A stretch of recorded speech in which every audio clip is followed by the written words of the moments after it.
Hello everybody, and welcome back to another stream. Today is going to be a great stream. I already see there's many of you here. And today we are in the Toliss A330 900 Neo aircraft. Very highly anticipated aircraft, and a big thank you to Toliss for providing a copy of the aircraft for me to stream and review for you guys. So let's go through the chat here. Welcome to all of you, Broom Media. For what I've seen from reference pictures, the nose looks pretty good to me.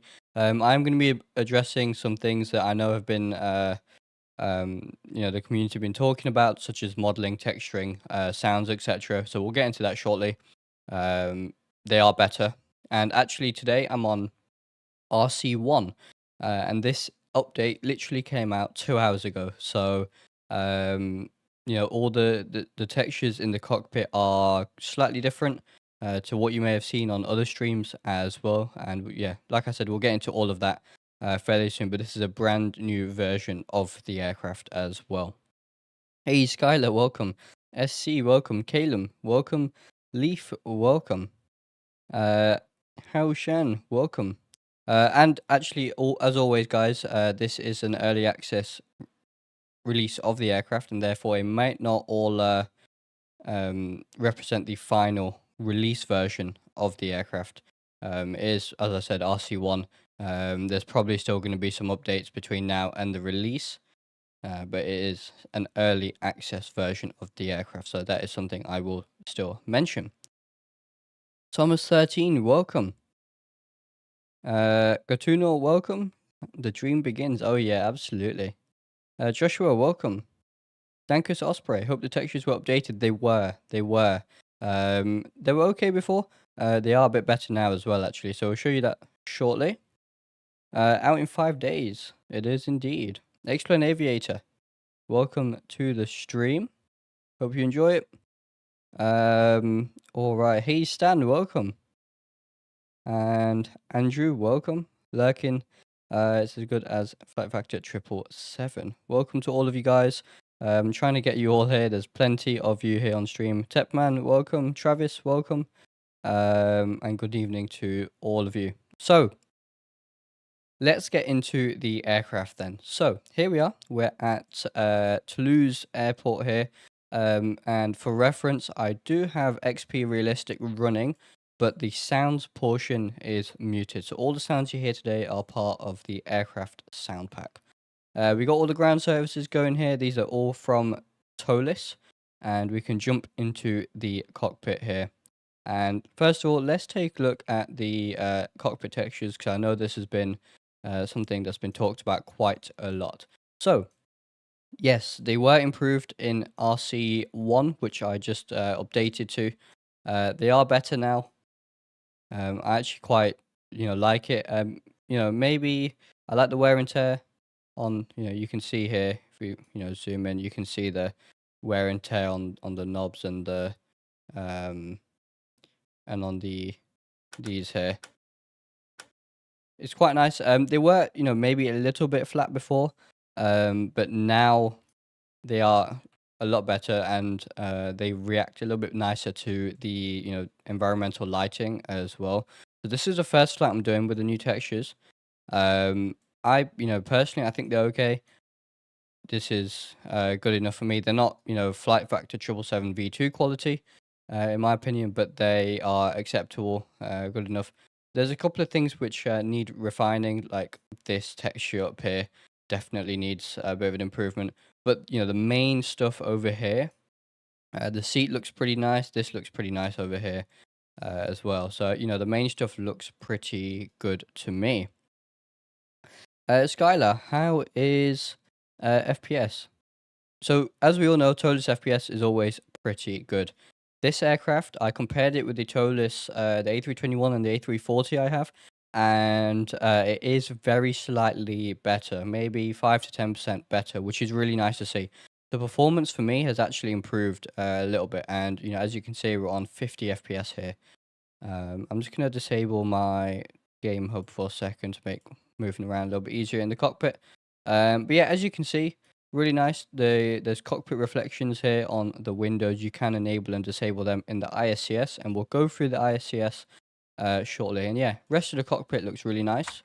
We can open the door here and head into the cabin. And actually, when comparing to the A340 and the A321, the cabin is also improved. The cabin is actually quite nice. I really like these the Toliss sort of headrests, and you do have some stuff on the uh, on these displays here. Obviously, that's just a static image. Um, but yeah, pretty nice cabin, I'd have to say. I'm not normally one that is overly bothered about the cabin because I don't spend any time in the cabin of in these aircraft. I'm always in the cockpit. But I know some people really like being in the cabin and want a good cabin, and to me this is honestly good enough. Really quite nice. And the modeling is a little bit better as well. But one thing Tolis always really likes to do is they do focus on things like performance, the flight model, the systems a little bit more than others, which is fine.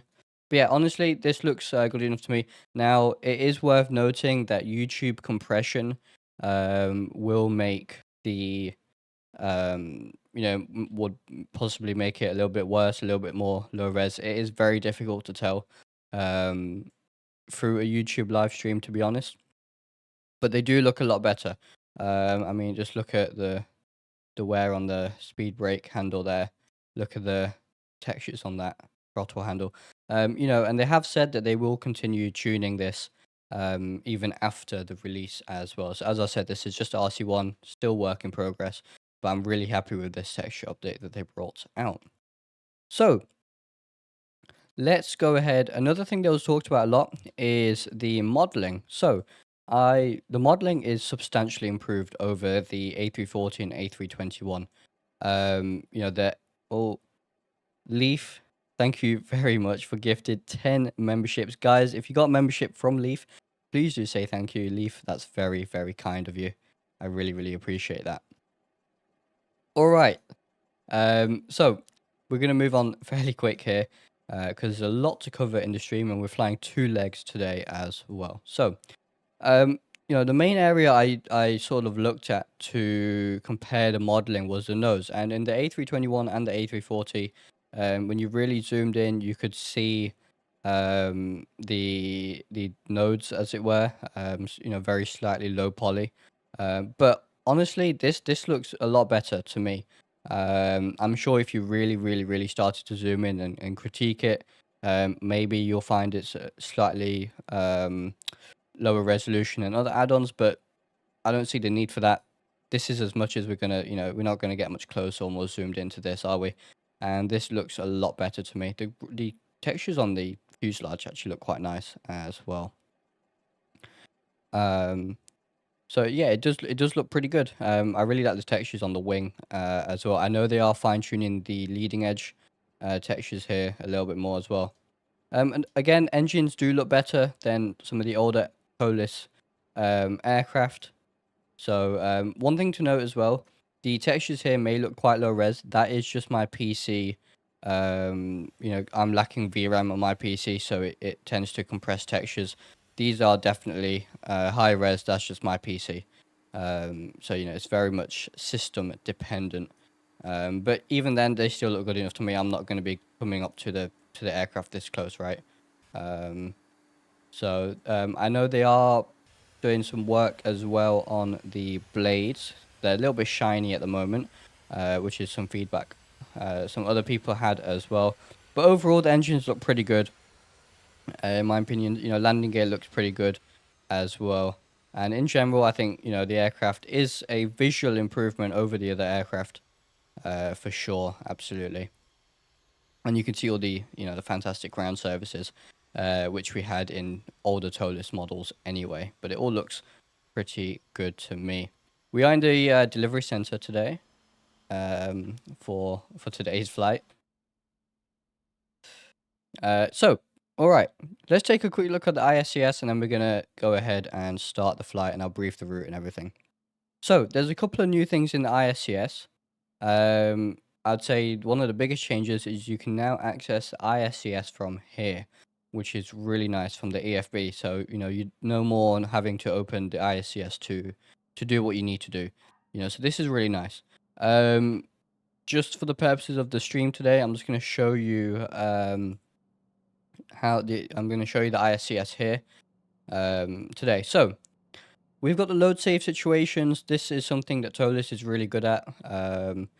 These work and have always worked really well for me. Same with the autosave 5-minute interval. So this over here on the left is sort of pretty much the same. Here we have some new stuff. So we have some buttons here which will give us engine 1, engine 2, and an APU quick start, and a ADIRU quick align as well, which is quite nice. The ADIRU quick align was present, but I think it was in joystick actions before. It was over here, wasn't it?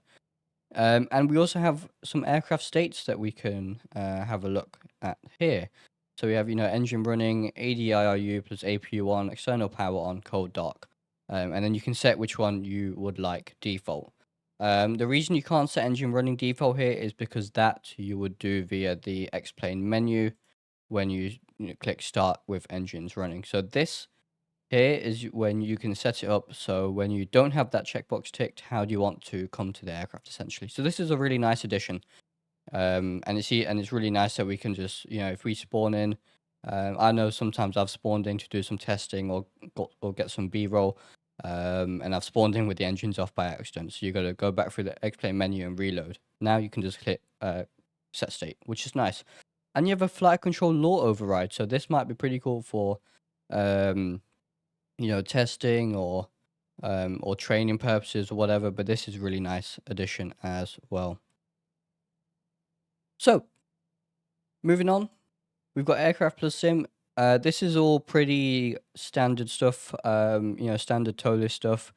You can remove the there's cockpit light enhancements, as you can see. So you can sort of adjust the cockpit lighting a little bit. These enhancements, it actually looks quite nice. I think we'll leave it off for now, but we'll mess around with that throughout the stages of the flight. And then you can remove reflections if you want as well, but I'm going to leave it on for now. And then we have some aircraft config stuff. So brake fan, drames, we can change the units, we can have a hood. You can make the hood use perfect data, and you can have the row ROPS on. So obviously I've got all this new stuff on to show you guys in today's stream. If you put it on auto, it will be livery specific from the livery config file, which is quite nice. Again, this is pretty much standard Toliss stuff. You got your loading perf. We probably won't be touching this too much because we'll import everything from SimBrief. And Toliss have one of the best SimBrief import systems in X-Plane. It's really nice, really simple to use. Yeah, so the model and the textures are definitely not from the A340. I can tell you that straight away. There's details, there's even if it's minor details, but there's definitely differences.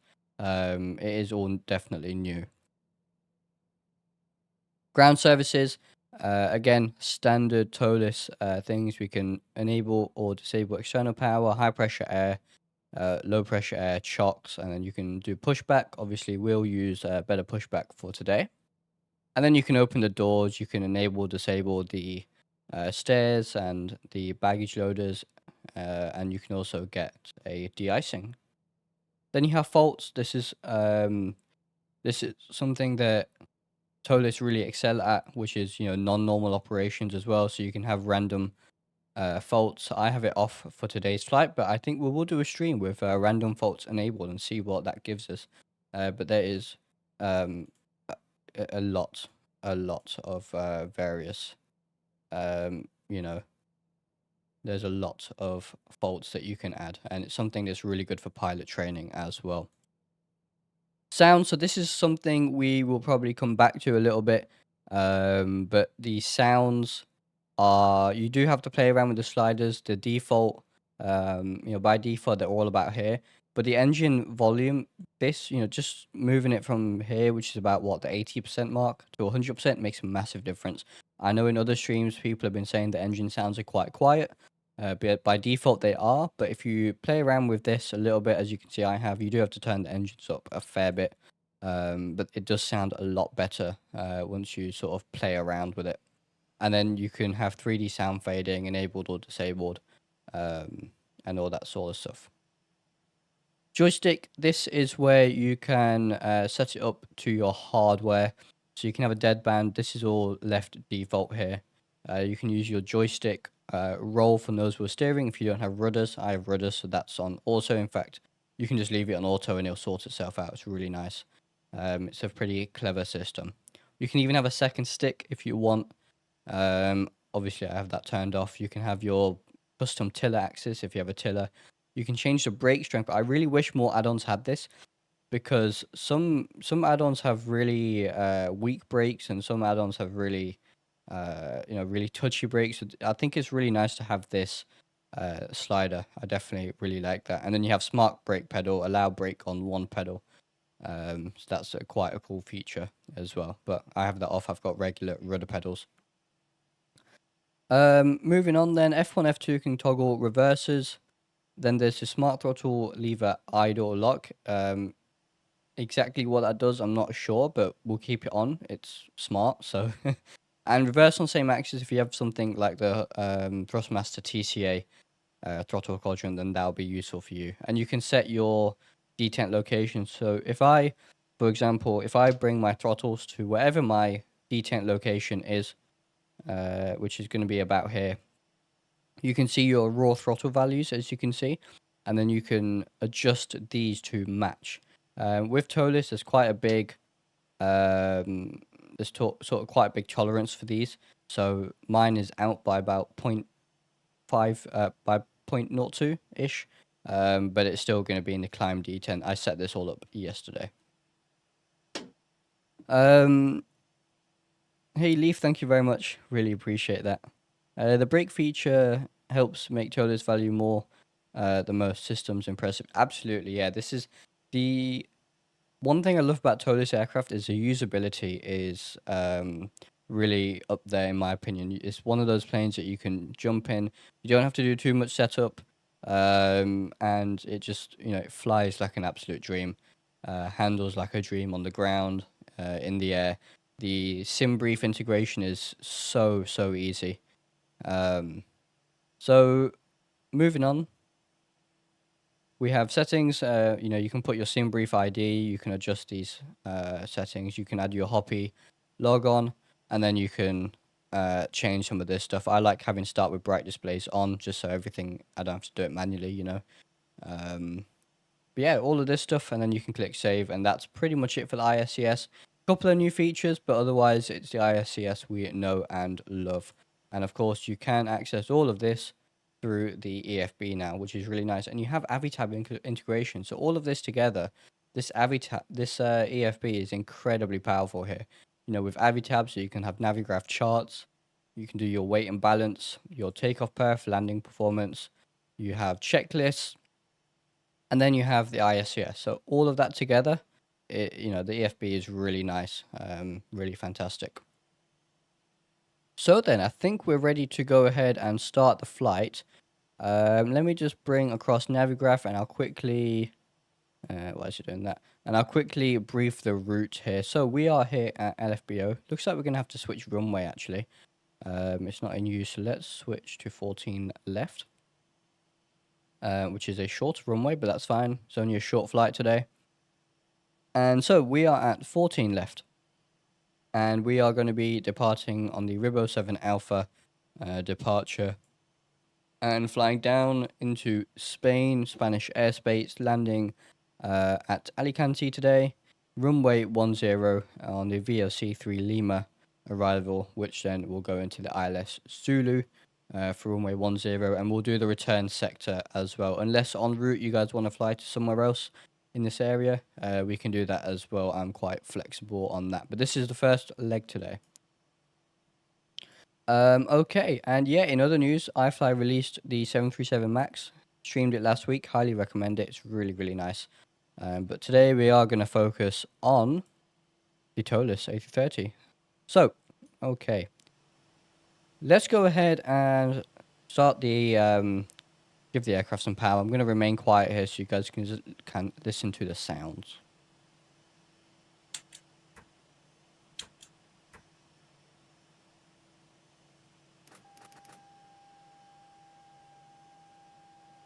Alright, there we are. These can go to auto, seatbelts to auto as well, nav logo position 1, wing light can go on. You can hear the packs just came on as well. So, ADs then, nav, wait for the on bat to extinguish, we'll go IR2, wait for the on bat to extinguish, and go to nav on that. Perfect. Crew supply and ground control can go on. So, we have the aircraft all powering up, displays, all the systems, fantastic, doing exactly what you would expect. Nice stuff. So, let's go ahead to the flight plan, and we'll request the SimBrief flight plan. So, as you can see, all you need to do to get the SimBrief integration to work is go here, put your SimBrief ID, click that, and it's just going to put everything in.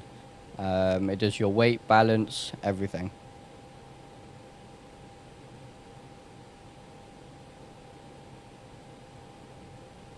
Hey Jonathan, welcome. Alright, so that's all in. Let me get my OFP here up on my second monitor. We are indeed cruising, we're actually going up to 290 today, so let's put that in. I like the button click sounds on the MCDU, they're quite nice. We can go to the IRS, align on ref, and then wind, and we will request the wind as well. That'll be the SimBrief winds. Hey Phil, welcome. It's $90, I believe, $90 US will be the pricing of the aircraft. It will be in line with the rest of the Toliss products, so there's no price increase over the older products. Right, where were we? So, and as you can see, it does the init B for you as well. So everything is done, weight balance is done, we have our fuel on board. If we go here, we can see we have 12 tons of fuel, which is what we need. It does everything for you, and you know, it's really nice, really simple. Right, LFBO departure. Then we are doing 14 left for the departure on the Ribo 7 Alpha. So let's see here, Ribo 7 Alpha, we'll insert that, and we can see the new Drames unit here. Took me a while to get used to this, but it's really nice. All seems to be working pretty good as well. It's a really nice addition, and there's some really cool TCAS features as well, which I'll show you later on. Yeah, textures are okay, you know, they're not the best I've seen in XP12, you know, Flight Factor 777V2 has some of the best textures. But they don't need to be, that's not what Toliss are aiming for. You know, Toliss is all about the system depth, the flight model, and it's really a training aircraft. That's their focus, is you know, providing a really high level simulation of the aircraft, which you can use to train if you really wanted to. And of course, the Toliss products are all licensed by Airbus themselves as well. Does CPDLC frequency uplink work? I have not tried that, Skylar. I've not tried CPDLC yet. But we are streaming this multiple times this week, so we can try that probably in a different stream, I would say. Or maybe we can try it today, if we get time. So, arrival then. That is going to be the ILS Zulu for 10 on the VOC3 at Lima. So let's put that in. As you can see, everything here working exactly as it should. We're on Vilm 2, and we'll insert that. So let's just go ahead and check. We've got no discos here. Very quickly. About an hour flight time today on this flight. Hey Nikki, welcome. I don't have my Hoppy code in yet, but I might do it in cruise. Skylar, we can do that. No worries. It is an expensive aircraft, don't get me wrong. It is on the more expensive side. I absolutely agree with that.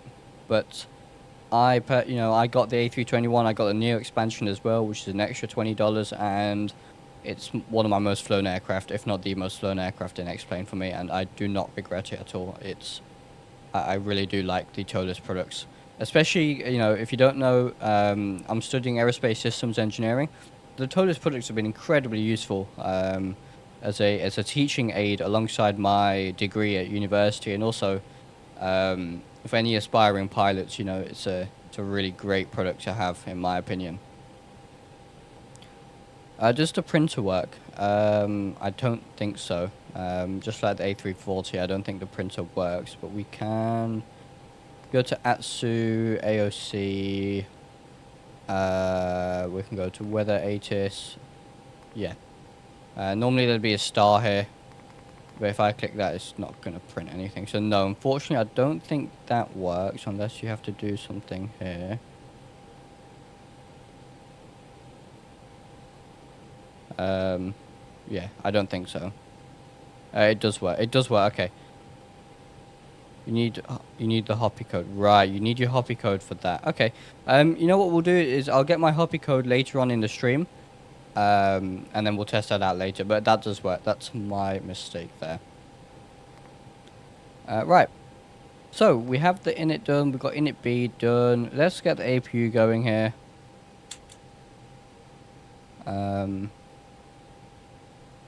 And we'll give that a start. There it goes. And let's see here. We can go to perf here, and let's do our performance now for the takeoff. So we can go weight balance here. We'll reset that to the current so we can see where we are. Way under the max landing weight already. We are quite light today. So we'll reset this. Local QNH. Let's just double check that that's correct. Which it is, 1016, and we'll put that in here. There it is, 1016.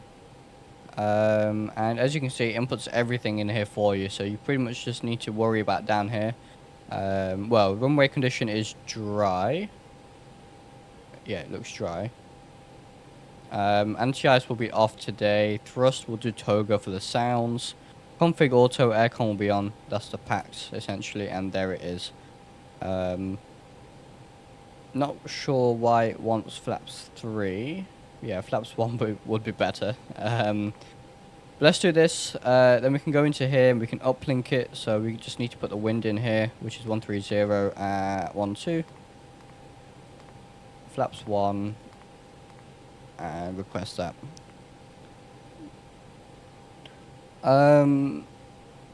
What's the TREF page? So this is for the Dreams. Do we go here? This is for Dream. So once we get the TCAS going and it's you know, going to detect some traffic from Traffic Global, or if you're on VATSIM from VATSIM, all the aircraft will show up here, and you can get some really nice information on those aircraft here, and you can highlight them from using that on your ND as well. It's really cool, but I can only show you that once we get in the air. Jonathan, regarding the stream overlay, I'm using Fly Live Studio. I'm using a custom overlay, and then that's just linked via browser source into OBS. But feel free to DM me on that if you want help setting that up. MCDU menu, FMC1 and perf. We go to data uplink. We can see we have our takeoff data received. We can select flex if we want to. We're not going to do that for today because we want the sound. So we'll insert that. That all looks good to me. And let's see here. Alright, APU is on, so bleed can go on. External power can go off. And now there's two ways to get rid of the ground services here. We can use this little pop-up here, which is really nice. I love this on Toliss aircraft. This is what I mean by the usability. It's really easy to do things like this. And you can do cabin as well. Or we can now do it for the EFB in the ISCS. So if we go to the ISCS, go to ground services, we can close all the doors. So I had everything open. So we'll get all of this stuff closed here.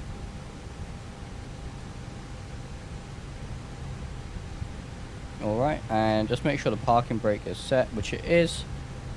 And we'll get the chocks off as well, ready for pushback. And they are all disappearing. Lovely stuff. We'll get the pushback tug here. Let me just see which way I'm pushing back. Didn't know it shows it in your FMC. It does, yeah. I'll show you that in flight. It's a pretty cool system. I was playing around with it yesterday. And let's see. Okay, we'll push back to the left. So let's get this. Run to cockpit. Please show me where you want to go. So just using better pushback today. We'll put that there. Run to cockpit. Tow is driving up.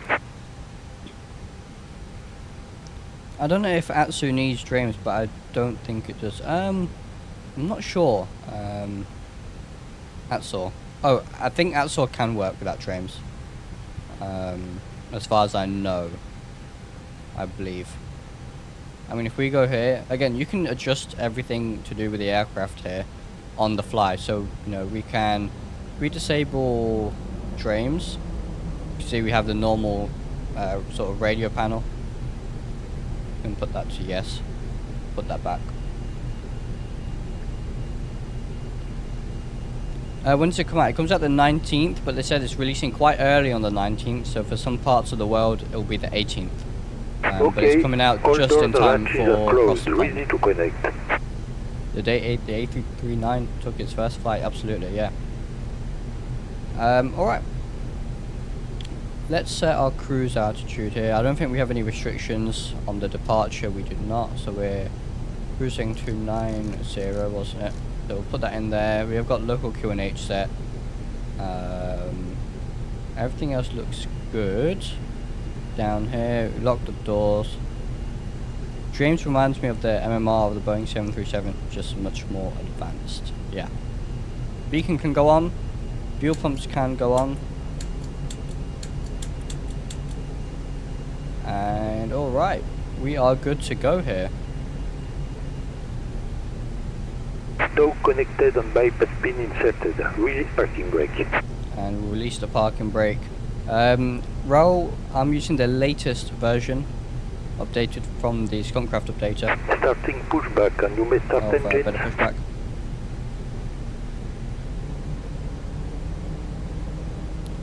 Yeah, it's really nice to have a good A330 in the sim, and this is, you know, very good. Really nice for long hauls. You know, in terms of Airbus long hauls, the only options we really had was a flight factor A350, which I really enjoy, but it's not, you know, study level as such. Got a bit of a elevation issue here with the scenery. I'll have to take a look at why that is. And then the Toliss A330. So it's really nice to have another long haul aircraft in the sim. But let's go ahead and start engine number 1. I'm going to keep quiet during this so you can listen to the sounds.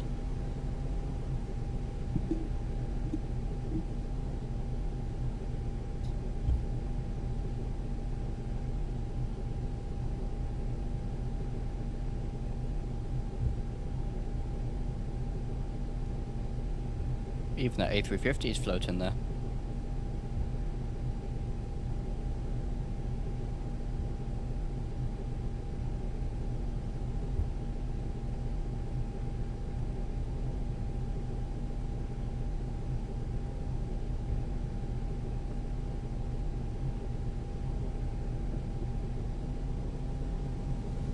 There it goes.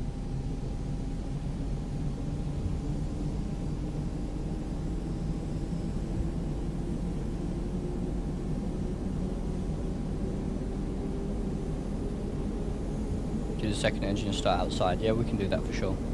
Let me know how the sounds are. Hopefully not too loud, not too quiet. Do let me know.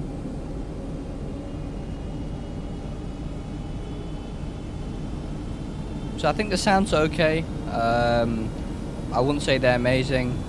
Maybe they could do some work to them, particularly engine start. But you know, once you play around with the sound sliders, I think they are okay.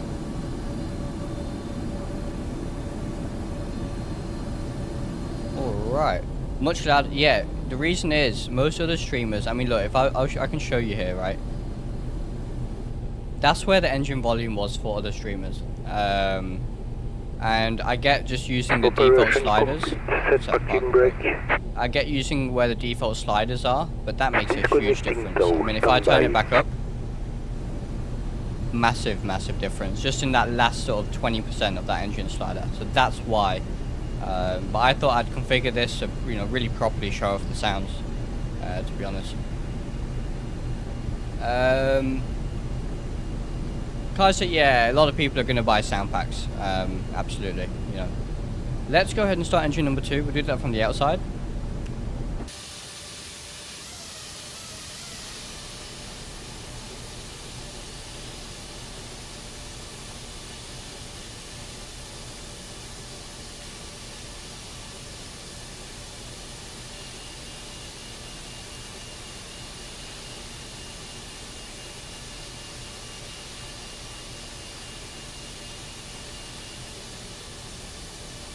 Door is disconnected and bypass pin has been removed.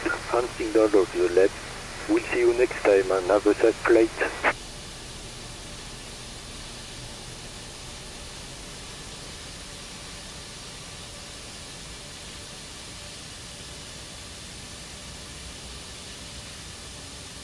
There it goes.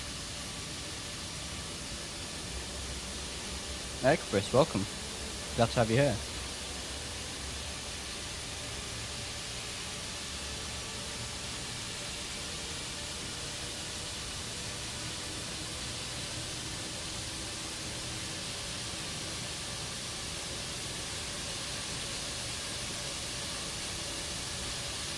There it is.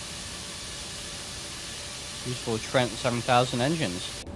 Not online at the moment, Miguel. We're offline for today's flight. And alrighty, damn, 88 people on the stream. Welcome to all of you. Very, very happy to have you here. Welcome, welcome. Right, so good start on both engines. That can go back to norm. Let's set flaps. There isn't any flap sounds that I can hear, which is a little bit strange.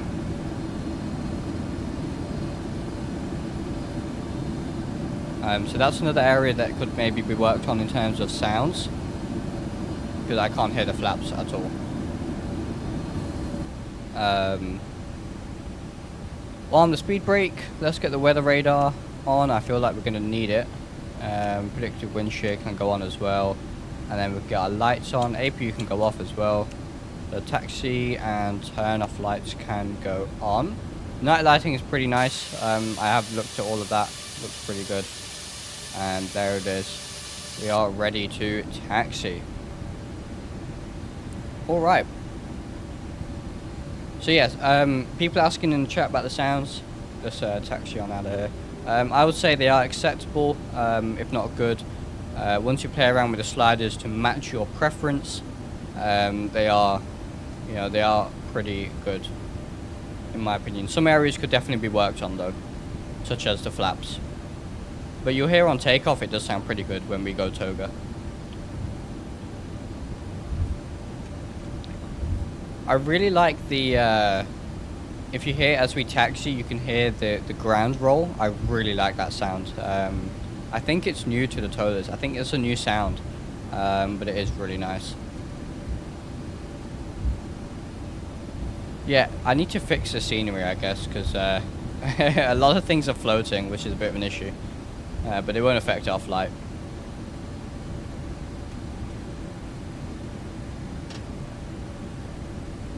Will the 300 come in the future? I don't know.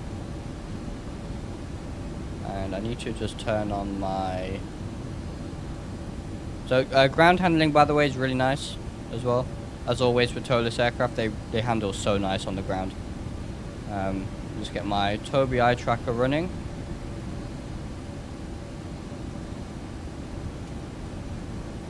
And we're going to go back round to the right here. Set auto brake max. Now I want to check something out with the runway overrun protection. It says that if you add high power on a taxiway or the wrong runway, it should warn you. So let's do a takeoff config test. There it is. And let me just get rid of the bleed page. We'll take a look through all those ecam pages because they are very detailed. And if we just start to apply high power, it should. There it is. Nav on taxiway. That's the new ROPS feature. Let me disable that. That's the new ROPS feature there working. I also did a test a test flight earlier where I purposely landed really long and then didn't use reverse thrust, so I was going to overrun, and the aircraft started shouting at me, use max thrust, use max reverse thrust,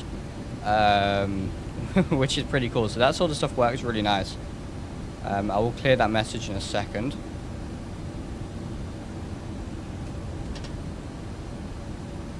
The roar was nice. Oh yeah, that wasn't even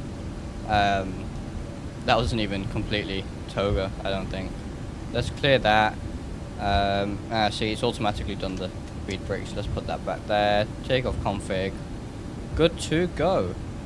We're crossing the runway. See, if I added max power on this runway, this is the wrong runway, it would also say it's a wrong runway on there. So that's a really nice feature. I have admittedly taken off on the wrong runway a few times, so that might actually help, to be honest.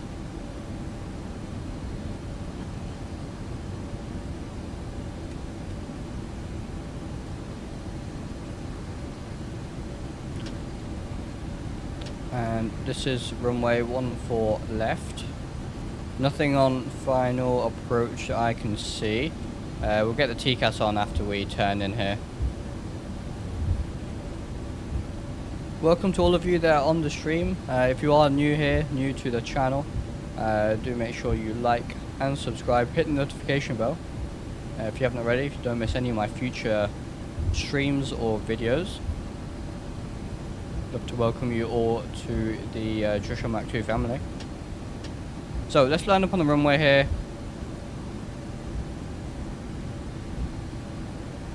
Yeah, runway too short. That's what he was saying as well during some of my testing. Absolutely. So I'm just going to set a parking brake for now because I want to set my TCAS. Right, so if I go to ATC, TARA, ATC mode auto, now we can see some aircraft on the ND here. Look at this, it's cool. It gives you the location, and then now you can go to TRAF and you can see all the aircraft here. You can see, and you can, if you select it, it highlights it. So where's it highlighted? Maybe it's off the screen, but if we you can select them, you can see their registration, and then you can oh no, is it the other way? There it is. Now they're highlighted, and then here as well, they're highlighted here, and we can see their track, bearing, distance, relative altitude, their altitude there, their ground speed, vertical speed. That's all. It's pretty cool how that works. It's a really nice feature in these modern Airbus aircraft. Let's go back to FMC1. Go to perf. So we have our V speeds there. We have flaps 1, and we should be good to go here. I'm going to do a couple of spool ups here. So we'll do one outside from the cabin, and then we'll do the final one for the actual takeoff in the cockpit. They improved the texturing. They absolutely did. They did for sure.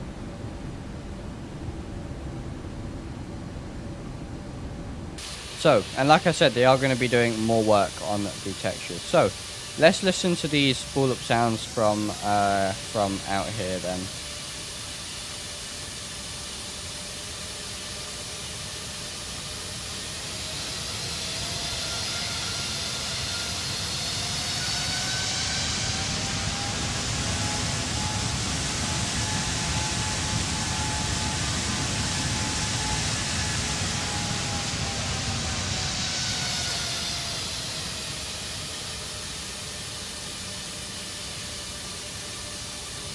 That was pretty nice.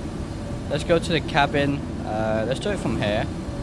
And the spoilers are keep arming. Thinks we're doing a rejected takeoff. Again, Toliss Systems. So good. Let's do a spool up from here.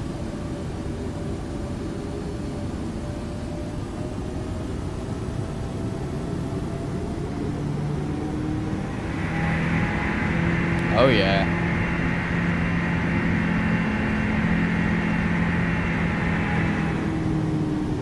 Back. Yeah, engine sounds pretty nice. I really like them. Right, so everything in here is going to be going crazy. So let's just get rid of all that, and we'll do our actual takeoff. Oh, and the hood. show you guys the hood as well.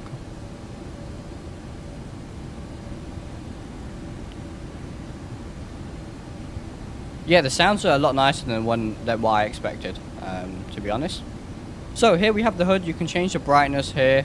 On this knob, there is a declutter.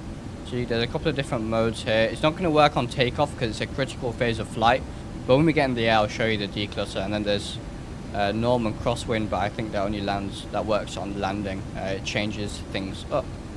So let's do a takeoff with it. Good to go here. All right. So park and brake off. Let's pull them up to 50%.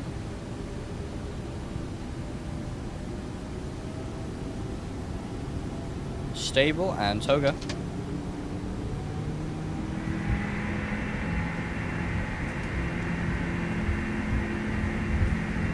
Just maintain the center line here. Look at that acceleration. We are light on using toga. Nice sounds. 80 knots. Release the forward pressure on the stick.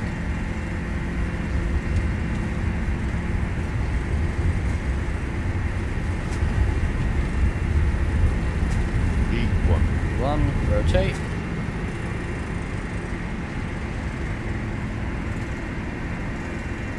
There we go. The gear can go up and we'll pitch up to match the fly directors there. It's going to make us pitch quite high because we are using toga for quite a light aircraft. So goodbye to Toulouse for now.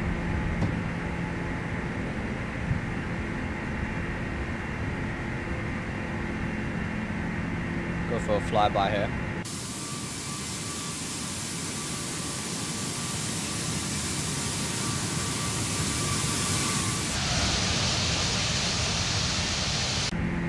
Alright. Pitch down then and go to climb thrust.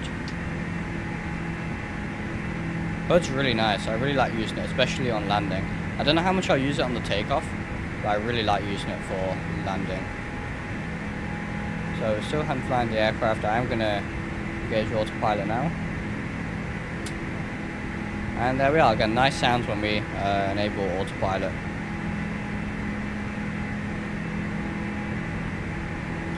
Yeah, I can. So I can, if I...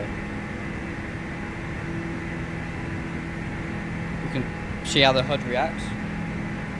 So you've got to get your, your view position just right. Flight model is really nice, as always with the Toliss aircraft. The flight model is just absolutely fantastic. In fact, I need to show you the declutter. Yeah, so this texture is one that I keep noticing, because you do look up to enable the HUD, and that is quite low res. It would be nice if that gets replaced. Doesn't need to be super high quality. Details don't necessarily need to be there, but it'd be nice if that's a little bit better. All right. So declutter then. I think we can. There it is. So you can change. We can just have FPV here. I've got normal, declutter 1, which doesn't seem to do too much, and then declutter 2. I guess these modes change throughout the flight, based on what you're doing. And there is the crosswind. There it is. So I think what this does is makes the airspeed and altitude tapes smaller, so that if you do need to see something here, if you've got a really crazy crab angle or something and the runway's here on the HUD, you can still see it, which is pretty cool. Should probably put the flaps up. So yeah, nice HUD for sure.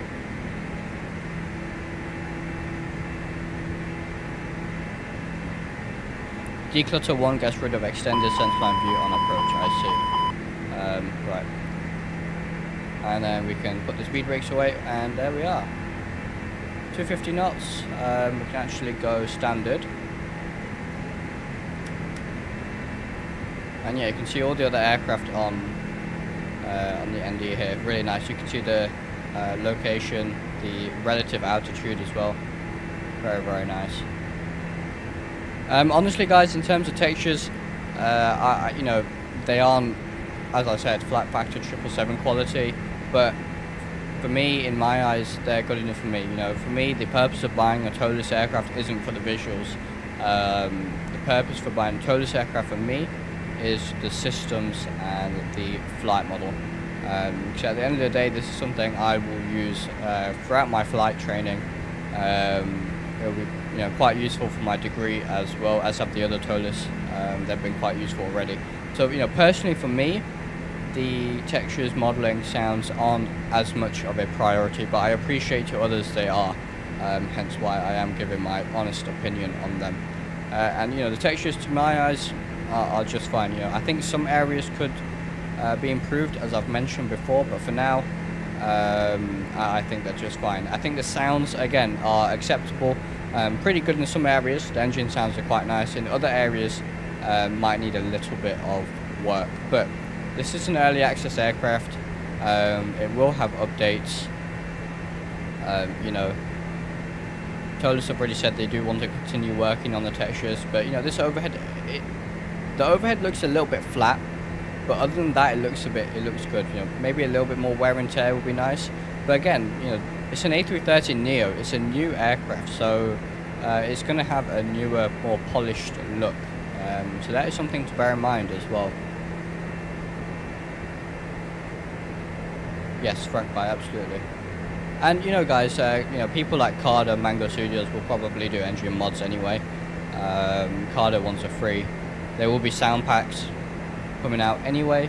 The Toliss A321, I've got the Carter engine mods installed on there, so the engines look fantastic. I've got the COSP and the Mango Studio sound pack, and both sound fantastic. So once you've got all that stuff paired up, and I know it is an extra cost, but the Toliss aircraft are just fantastic. I really enjoy them. Go for a little bit of a wind view here. Now the engines are are quite loud. They sound good.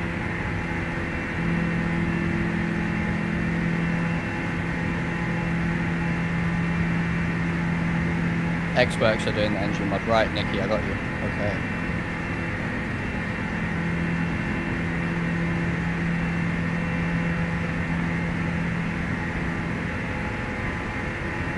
How are the cockpit textures compared to the A321 Neo? Pretty much just as good. I have that. I have the A340 as well, and I'd say the A321 are probably, the colours are a little bit nicer, just more pleasing to the eye. But in terms of quality, I would say they're roughly the same, to be honest. Very nice. Hey, Toliss is in the chat. Welcome. How's it going? Enjoying the flight? Absolutely. Absolutely. Fantastic.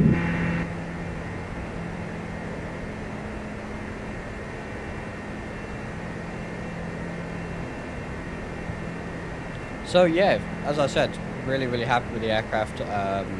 Once you play around with the sound sliders, I know people are saying that the sounds are a bit quiet, but once you play around with the sound sliders, they're pretty good. Especially the engine sounds. Once you turn them up, they are much more noticeable and actually quite nice, especially on the takeoff. Thank you very much, Toliss. Very nice of you to be here. And welcome to you guys for another fantastic aircraft. I hope the release on Saturday goes well. Can the wing flex be influenced in the EFB? It absolutely can. So if we go here, now we can do the ISCS in the EFB, another fantastic feature. If we go to here it is, so you can adjust the wing flex strength in here. So this is, I've left it default, and the flex from gear bumps is default as well. So I really like having the full ISCS in here. You can even adjust the performance slightly with aircraft and engine age. This will, as far as I know, actually affect the engine performance, which is really cool. Again, I just leave it at default for now, but that's a really nice addition. So this is what I'm saying with Toliss. It's all about the systems, the flight model. I do want to do some failure streams as well with the aircraft. So just a really fantastic training tool. I mean, if you, especially if you're looking to be an Airbus pilot, or you're maybe doing a type rating, this for $90 it helps massively. And I'm not even doing, I'm not anywhere near being a commercial airline pilot at the moment, but it really helps just figuring out the systems in the aircraft. If we go through the ECAM here a little bit, I think. There it is. So Toliss saying, we have tons of plans for the future, cannot commit, promise or disclose anything just yet. That is absolutely fine, looking forward to the updates. So let's go ahead and just go to show the ECAM here. This is something which is, again, pretty important for Toliss aircraft. So, we're on the cruise page here. Failures are close to 300. Yeah, see, there's so many failures, and having been able to activate random failures in here, that's going to be fun. And I know, you know, for example, V1 Simulations, real world Airbus pilot, has indeed used this on some failure streams for recurrency training. But this is just how in depth this aircraft is. You know, real world pilots are using it for training, which is, you know, fantastic.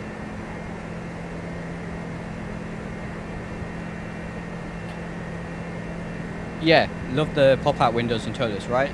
So easy. And you can change how these pop out as well. If you go to, I believe it's in one of these, you can inhibit cabin objects and in-seat screens if you're struggling for performance. But the aircraft, you know, the performance is already pretty good. Let me just find where this setting is. Unless I went past it. There's a screen background glow as well. There's just so many settings in the ISCS. If we're trying to get a nice view here, you can change the background glow. So it's quite subtle, but you can change it. I think that'll be more apparent at night, but you can change that as well. So anyway, we were taking a look at the ECAM. So let's go ahead and do that. Alright, so here we are on the cruise page. We've got fuel used for each engine individually, and then in the middle here we have the fuel used for both engines, the oil in quarts, and you can change that as well. I think you can change what that displays as. You got bib, N1, N2, N3. I'm not entirely sure what that is.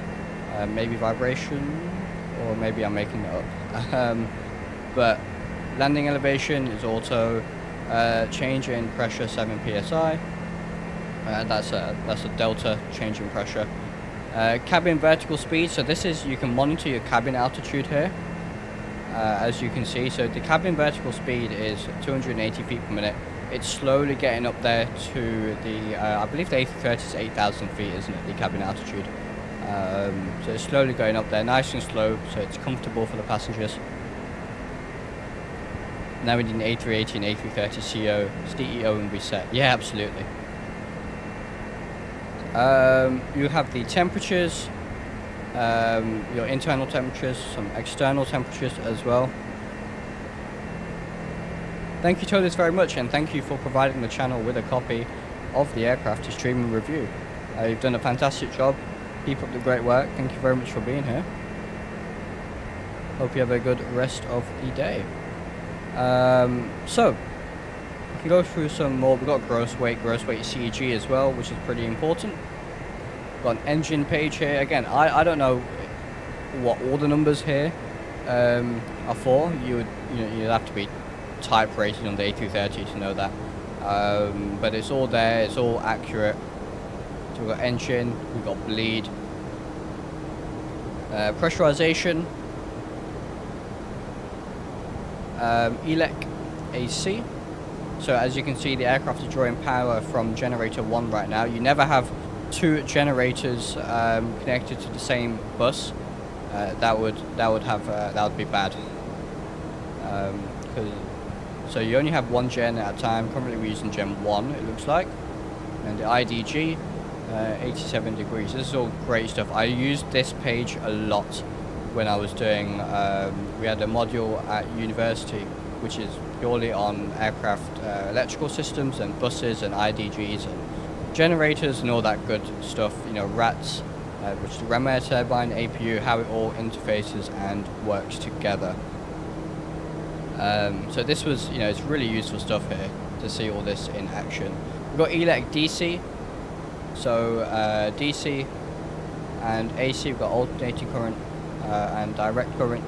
The main aircraft power is AC power, alternating current from the generators at 400 hertz, as you can see there. And then we have DC power, which is the batteries here, so bat 1, bat 2, and battery 3, which is essentially the APU, but all on 28 volts. Hydraulics, another, this is quite important with the green, blue, and yellow systems. And when we do the failure stream, we will fail some hydraulics and see how it affects the various flight controls. I know there's all sorts of backups and redundancies in these aircraft, but that would be a pretty cool test as well. CB, that looks like it's norm. APU, again, APU is off, so none of this is going to show. But we only used 40 kilos of fuel there on the APU when we started the aircraft up. Conditioning, then this is for the cabin aircon. So as you can see, 22 degrees across the cabin. Actually, it's 22, 23, 20, and then 19 at the back. But this is all auto. We don't need to worry about this too much. Doors page, pretty self-explanatory. That is just doors. As you can see, they're all closed and armed at the moment. This will be useful when we land. We can monitor temperatures, brake temperatures, etc. So that's all good there.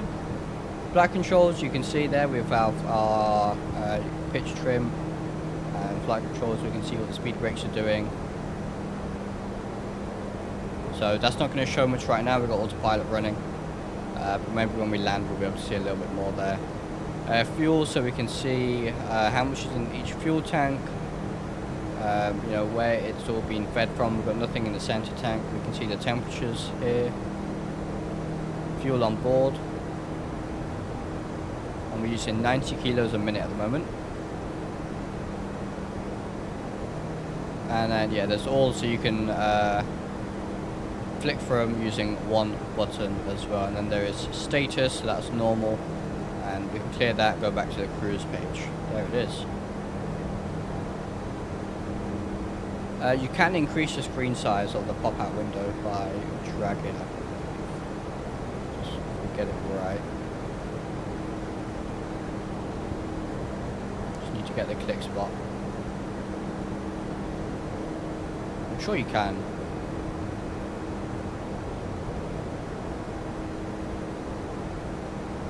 Or maybe not. Maybe it's locked. Should be able to though. I think I'm just not getting the click spot at the moment.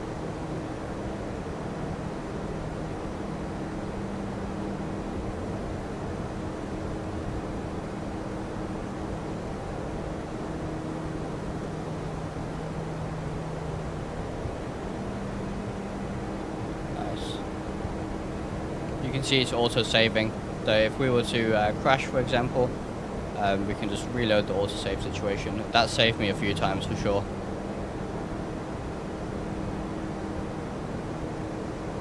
Oh, there you go. Use the scroll wheel. There it is. So that's as big as it gets. But that's that's big enough, to be honest. I don't see the need to have it any bigger. You can make it quite small as well. We are at our cruise altitude. Quite a while ago, actually. Did we get our lights off? We didn't. So let's get the lights off as required. There it is. Go for a bit of a flyby.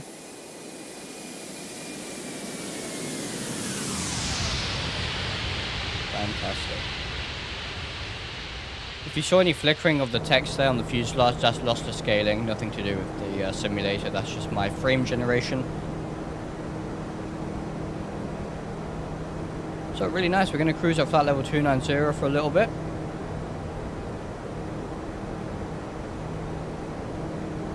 Niels, welcome to the stream. Could you do a direct with A beam points? We'd like to check something on the ND. So, let's see. If we do a direct to Rebull with A beam points, is this how you want it? And then insert that. Step deleted. So there were step plans, we're not using step plans today.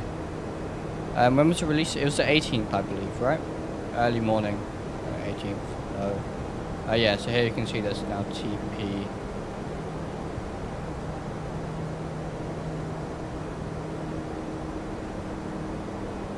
Jonathan, thank you very much. See you. Yeah, like I said, guys, many of you here today on stream, about 70. I think we hit about 88 earlier, didn't we? So I really do appreciate all of you guys being here. I really love when there's a lot of people on the stream. Makes interacting with you guys really nice. One of the things I love about streaming is the live interaction with my viewers. So if you are new here, please do like and subscribe if you like the content. Hit the notification bell. We'll give you a notification every time I go live or upload a new video. Did they model the oxygen mask like in the 319, 320, 321 series? Yeah, so you can click it here, put it back. I think you can do that on all of them as well, actually. Go over to the first officer's side.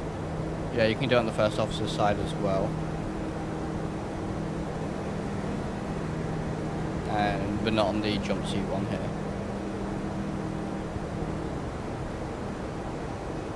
We do have auto running in the background as well. So I've got regular autos for both locations, but we are using auto for the in-between, as it were, en route. Beautiful.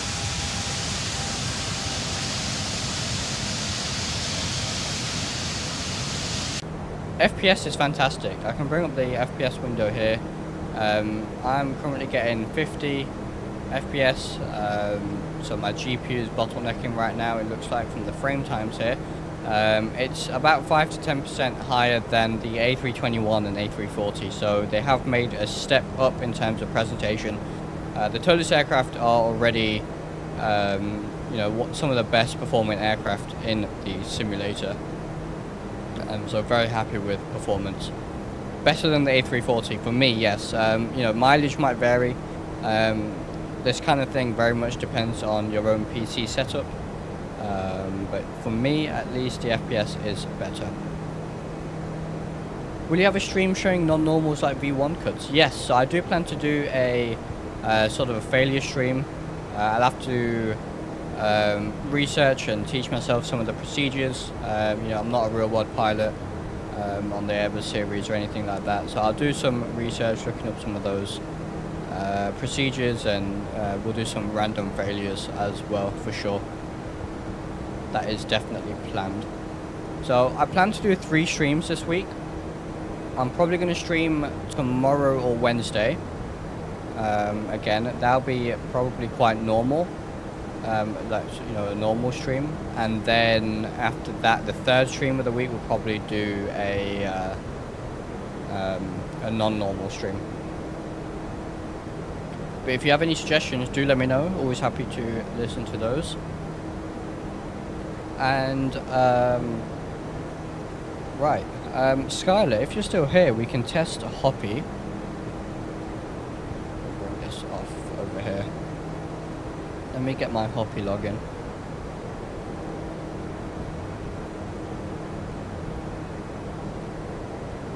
We can test this, and we can test the printer as well. Alright, fantastic. You're still here. Thank you very much for your help again. So it's going to be here. Alright, and that's him.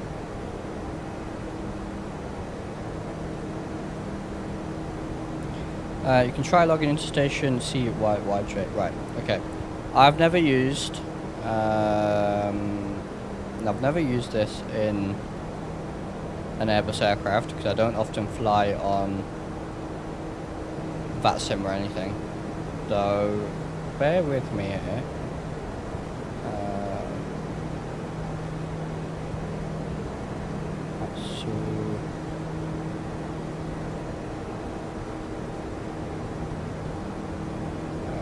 So I need to log on to the station correct first. So let's see how we do that.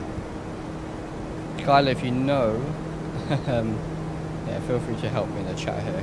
I'm not particularly familiar with how this stuff works.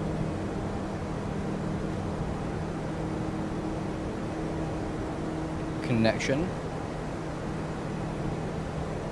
Go connection status. You said CYYJ, can I just put that in here? No.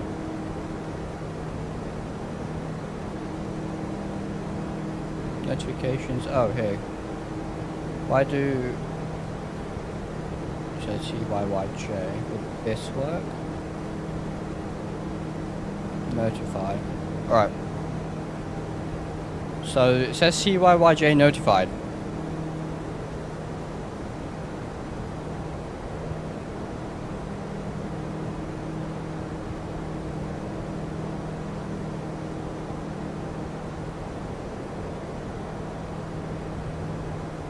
And like I said, currently the second leg planned is active. There it is, activate ATC CYYJ. Currently the second leg planned is back to Toulouse, but if you want we can fly somewhere else as long as the flight time is around or well no longer than 1 hour. Do let me know in the chat. So connection status, we're connected. Notifications.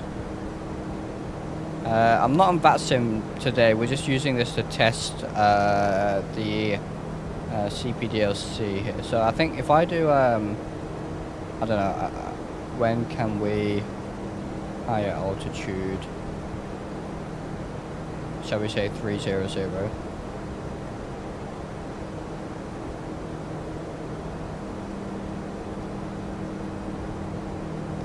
Due to weather.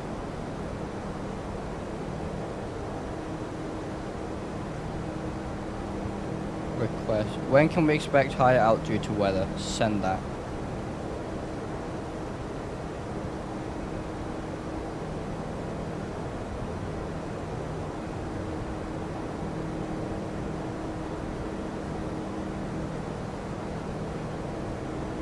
So if we close that up, close.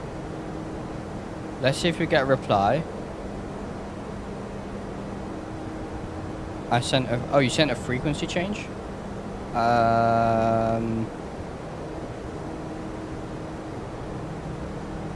Message. I don't think I received anything. Is it under here? ATC. Oh no, that's where we just were. This is Just Flight from Traffic Global. Hen.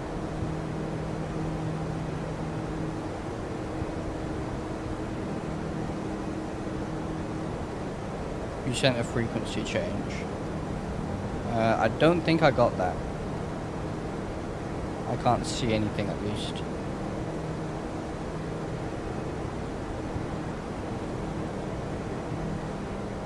Is there anything down here? Oh, hello. Oh, look at this. Okay, so would that print it? There it is. Alright, so printer works. We'll click Wilco. Send. Close. And there, now the second one's come through, so I'm going to send close. Did it automatically tune us? I don't believe it did. I don't think it auto-tuned us there.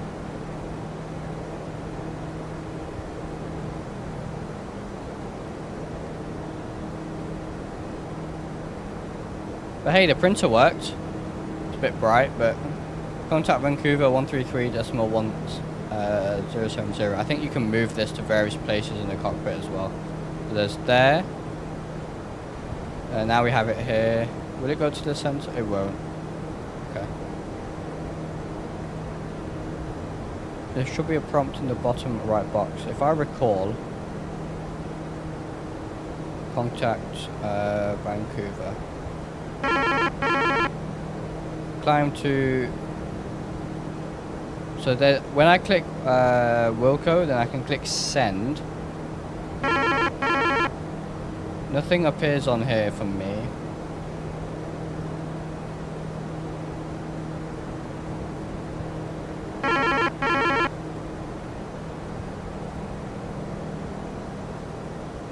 But that seems to be working other than the auto frequency change. Select down. Oh yeah, so okay, so that button wasn't showing up. We have all of this on.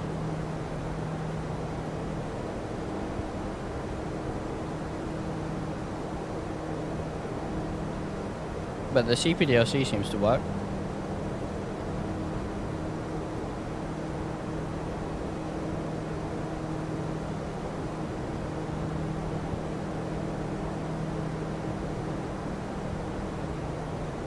Simon, I'm sure you'll enjoy it even then, and by then, to be fair, we should see some more improvements as well, I would presume. And any bugs that there are on release will be ironed out. Yeah, I'll take this snippet of the stream and send that to the devs and see. Maybe it's just maybe I'm doing something incorrectly because I'm not overly familiar with how this system works. But I'll pass that on, see what they say for sure. They've already been very helpful. Toliss have been really helpful behind the scenes, sort of explaining some of these systems to content creators, because you know we're not all type rated pilots or anything like that. So just really helping us be able to show off the aircraft to its full potential, and the legendary tray table comes with some nice sounds as well.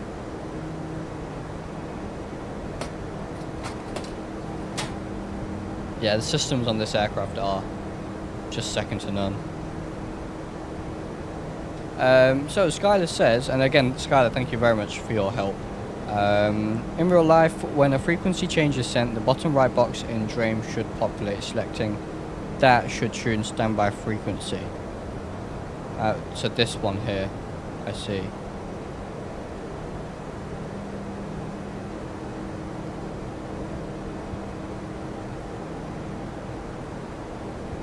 Pretty cool. So we can go back to flight plan. We go to MCDU, select FMC, go back to flight plan. There it is. Even the tray table is better than Aerosoft, yeah. I think the release of this has been perfect, to be honest, with the whole Aerosoft, you know, fiasco. This is pretty good, albeit a different simulator, but a very, very high quality A330. In terms of systems and flight model, you know, it's fantastic. Look at that. I did a long haul with the aircraft last night. I did Gatwick to San Francisco, and it performed beautifully even on a long haul. The fuel burn was slightly lower than what SimBrief was expecting. There is already a SimBrief profile baked into SimBrief for the Toliss A330, so when it releases, you'll all have access to that. But the fuel burn was fixed with the update that came out today, which is great. And right now it seems to be pretty accurate, but we'll check our fuel. In fact, let's check it from the OFP. Let's see what it says. Of course, SimBrief could be out here as well, but if we look here, we're at Crater. So if I bring this across, if we find Crater here, Crater EFOB is 7.4.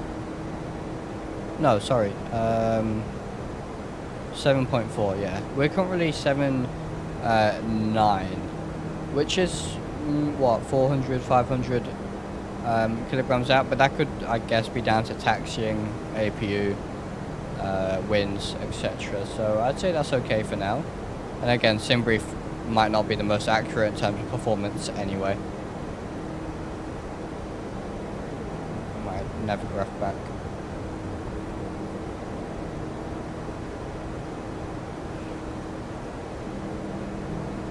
Fun fact, the tray table weight limit is 120 pounds. I did not know that. That's very cool. Toliss A330, absolutely, we are in the Toliss A330 900. Is it just a Trent on the 330, or does it come with other engines IRL in the sim? In the sim, we only get the Trent 700s at the moment, but I think in real life there are other engine options. Let me have a quick look.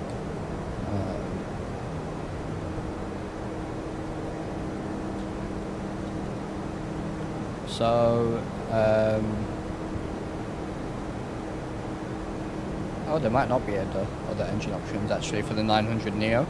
I think it is just Trent 7000s.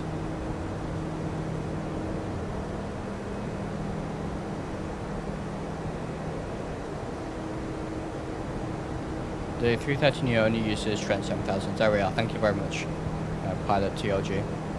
There it is. Neo only has Trents. When did the Toliss A330 come? It's not out yet. This is a pre-release version of the aircraft. It will be out on Saturday. The early hours of the, was it the 18th or early hours of the 19th? I can't exactly remember at the moment. Let's see how accurate the systems are. Can you push the FO barrow ref and note the ISA? Right, so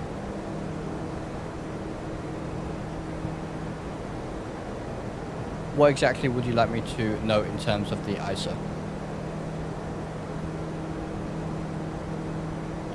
After that, push captain side barrow. So at the moment they're synced. So let me unsync them. Let me unsync them. So you're saying, can you push the flight of FO barrow ref and note the ISO? So push that. 1013 is what it's showing there. After that, push the captain side barrow 1016. So presumably, does that mean there's a ISO differential of what, 3? Push captain side and note if ISO disappears. You mean like this? No, look at the ISO. Where would you like me to look for the ISO? Lower, okay. Down here. Let me bring this up as a pop out.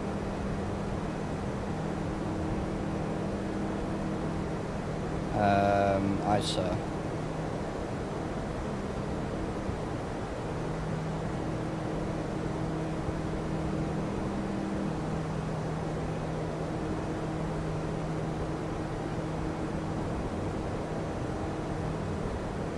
Look at the lower and now pull captain barrow and see if ISO reappears. Barrow ref discrepancy, okay. So if I put that back to standard. Oh, I see here, ISO. Yeah, okay, I got you. Right. ISO plus 1 degree. If we push that, it disappears. Yeah, okay, I got you. Pull barrow. There we are. Yeah, now the ISO reappears. Is that accurate? I'm going to put them both back to standard. I see.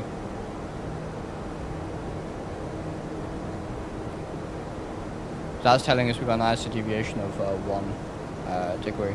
No one knows that trick now, do with FO side. So they have ISO plus 1. We pull the push. The ISO doesn't go away now. Yeah, it only works on captain side, so that's accurate. See, yeah, so Toliss Systems, fantastic. That is, yeah, so it only disappears on the captain side. And Mackie Dog, I presume you're a real world A330 pilot, and he says fantastic accuracy. I think Toliss is almost like the real thing systems wise. Yeah, Toliss Systems. I have a friend who is on the A320 family, albeit newly qualified, only been flying on the line for a couple of months.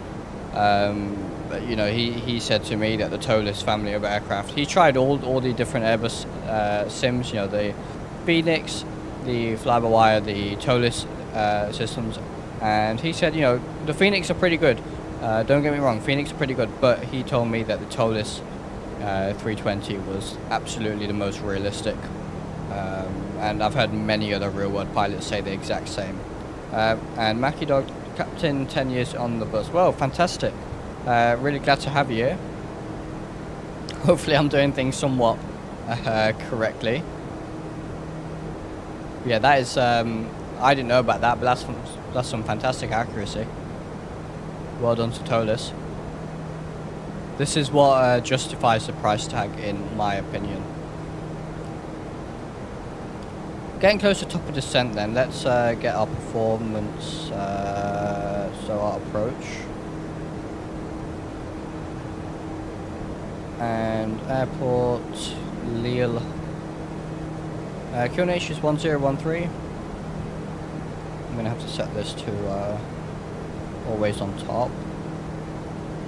Don't make sure we don't miss our top of descent. 23 degrees.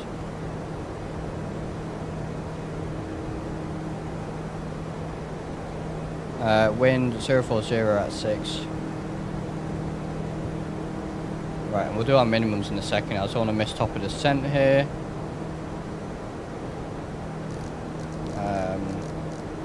Check my star.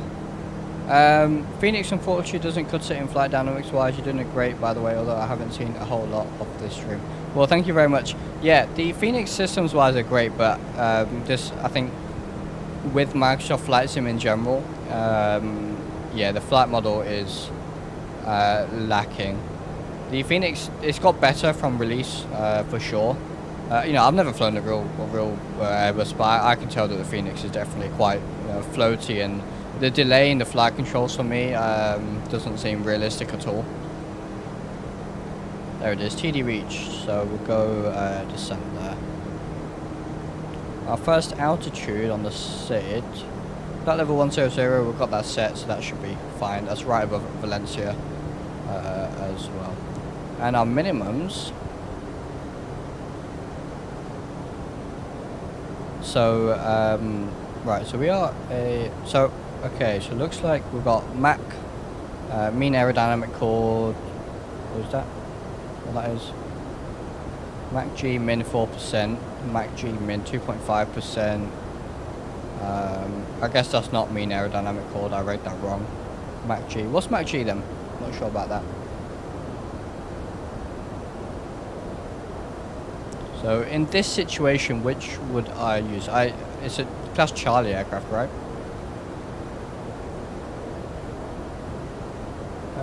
Technique only, speed should be managed at all times, activate only when 250 knots no longer needed, full speed only if ATC required speeds. Right, I see. Speed should be managed at all times, yeah. So we're managed right now.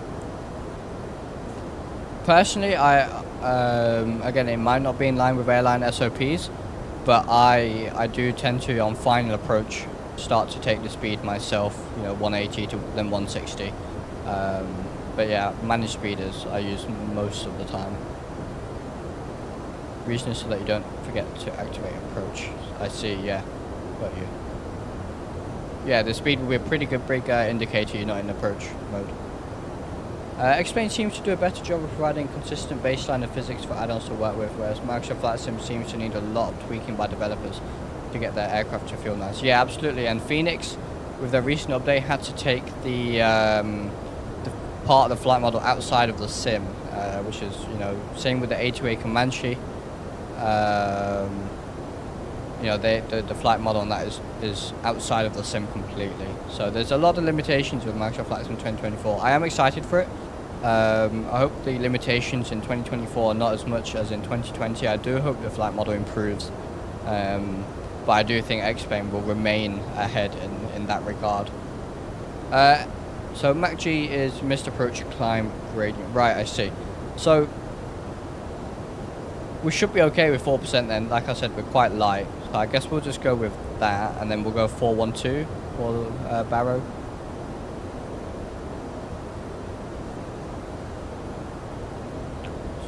So descending nicely here. Let's put 412 on in here for the minimums. And Skylar, I saw your message about testing the HUD in low vis. I think when we go back to Toulouse or wherever we go back to, it's going to be low vis anyway. If not, we'll turn off live weather and go low vis to give it a proper test. I did do a low vis landing with the HUD, and it's so nice. It's such a cool HUD. It really is. Said you've been a so for Mackie Dog, you said you've been a captain on the Airbus for 10 years. I would like to ask you something. Does the A330 Neo have the D-rated climb feature available, or is that A330 CEO feature only?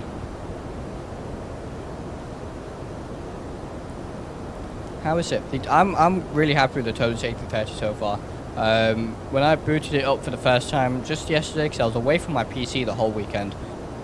So I had the aircraft sat in my inbox and I could not do anything, which was slightly frustrating. But yeah, when I got back to my PC yesterday, I loaded it up, and you know, the only thing I'd seen was other people's streams, and I, you know, straight away was like, oh, this is a lot better than what I've seen on streams.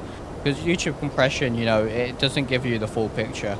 It really is quite a difficult thing to show. And again, once I started playing around with the sounds, they're pretty good. So I'm quite happy. We got a new texture improvement today, and it's done a great job. I mean, now this is looking, you know, pretty good. This is looking just like the Toliss A330 family aircraft, you know, that sort of quality. And I'm happy with it, to be honest.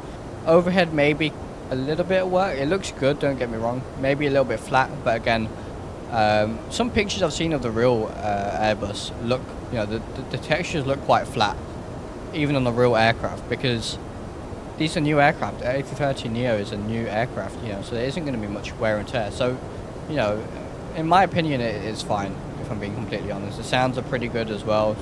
Some areas to work on for the sounds, I think, like the APU and the flaps. But other than that, it's a great aircraft. I really enjoy it, and you know, we've been testing out the systems, and the systems are just fantastic. Same as the flight model. Texture looking much better. They are, right? They really are. Whatever they did to the, you know, they messed around with the lighting, I think, is what they did. It made a massive difference. It really did. And as I said before, the modelling is definitely a lot higher quality. You know, I know people have been looking at and sort of complaining about the nose. To me, it looks accurate. The poly count looks pretty high. You know, that looks more than good enough for me. I think it's a bit of an illusion. Not many switches which pop out in the bus, so there's less of a feeling of depth. Yeah, I think you're correct there as well. I think you are correct there. You know, it's a very flat overhead panel anyway. HG Sim, welcome. I'm really liking the aircraft so far. Really can't wait to do some more long hauls with this especially, but yeah, very happy so far. Very happy. Wonder if Toliss would add Step 4 package when that comes in next year. Yeah, it wouldn't surprise me, to be honest, if they do. There was a feature I asked about, which was, it may be what you're talking about already, but the additional flap configurations that you can add for the enhanced takeoff performance. I don't think that's added yet. It's not even in service yet, so I don't expect it to be in the Toliss aircraft yet. But that's a package that's going into service next year, and I do hope they add that next year. That'd be pretty cool. That is a, you know, an advanced feature. 90% of people probably aren't going to use it with the enhanced takeoff configuration, but nevertheless, it'd be really nice to use that for sure. There is this video here. I'm not sure what it does exactly for the lower ECAM, but I can't get it to actually display anything on the lower ECAM, unless that's me doing something incorrectly, but I can't get any camera to work here. I think this may be just a switch.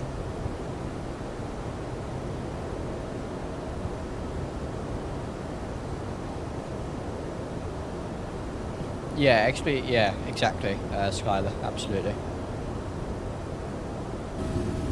Hello, just joined the stream. Tell us, how do you find the flight model? Do they react properly? Pitch roll, VNAV, also with speed. Yeah, so VNAV has been fantastic so far, working really well. The flight model is great.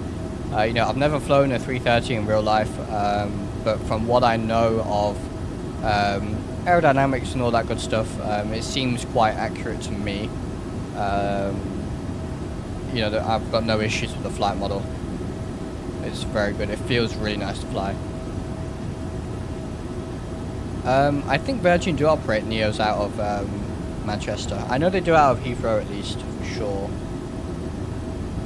I'm sure they would operate them out of Manchester too. Step 4 also has the faster... Yeah, it does. That's another... that's something else. The faster gear retraction, yeah.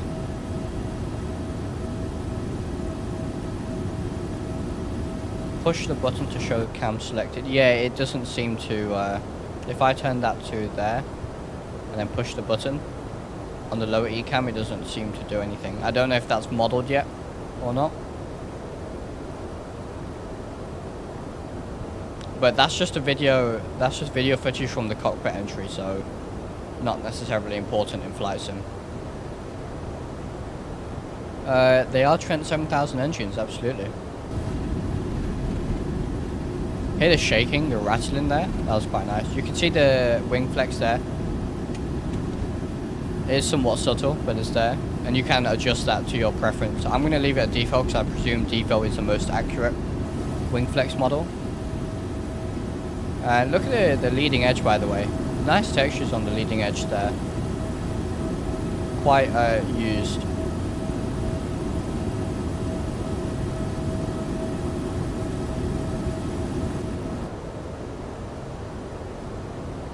Yeah, I think that's in general a common trend, Skylar, with the operators not having new features. It's all about cutting costs at the moment, isn't it, really? So all these extra features are extra costs for them. I think if it doesn't affect, if it doesn't make the fuel efficiency better, if it doesn't somehow save them money, they're probably not going to go ahead and implement it.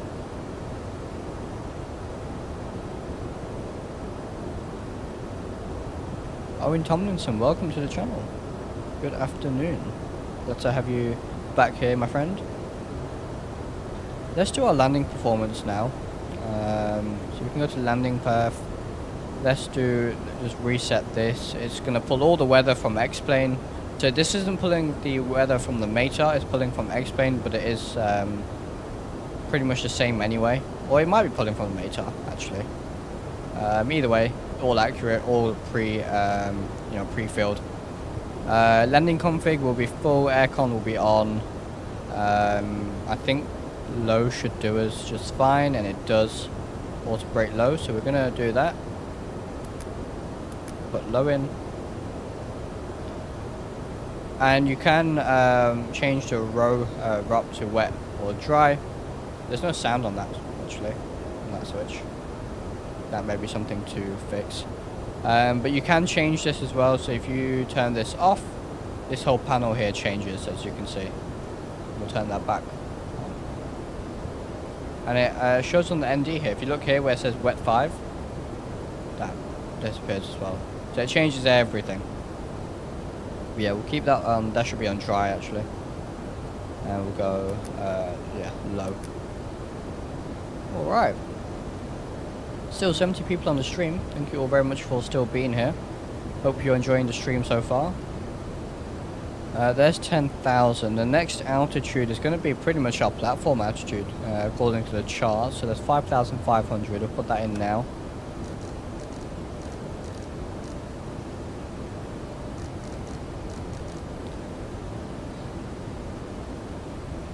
If you test the Neo from X-Works, they have the cam selected to the back. It shows the camera for the business packs for landing or takeoff, if you know what I'm talking about. Yeah, I've not used the X-Works Neo in a long time because I just could never get it to work for me. But I'm sure it's decent. It's just never worked for me particularly well.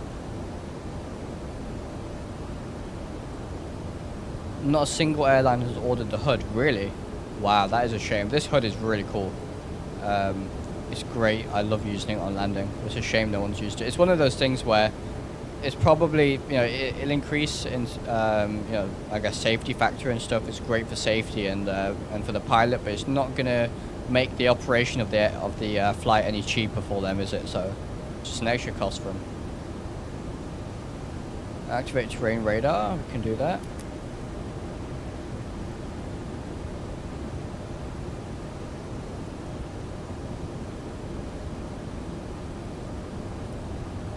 As you can see, terrain radar working just as well. Weather radar does work very well as well, but we don't have much weather in the region for it to, you know, show up. There is also, you can switch between true and magnetic heading. As you can see there, the offset. We did, you know, completely away from the simulator, this is.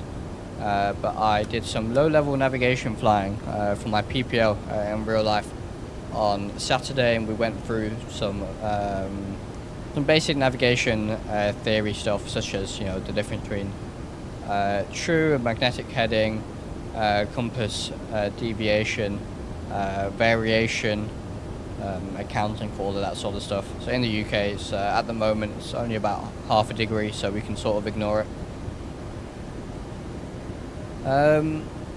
Would it be possible to ask Toliss to make ATSOR an option? I see some A330 Neo airlines with ROPS, but no ATSOR. Yeah, potentially you could.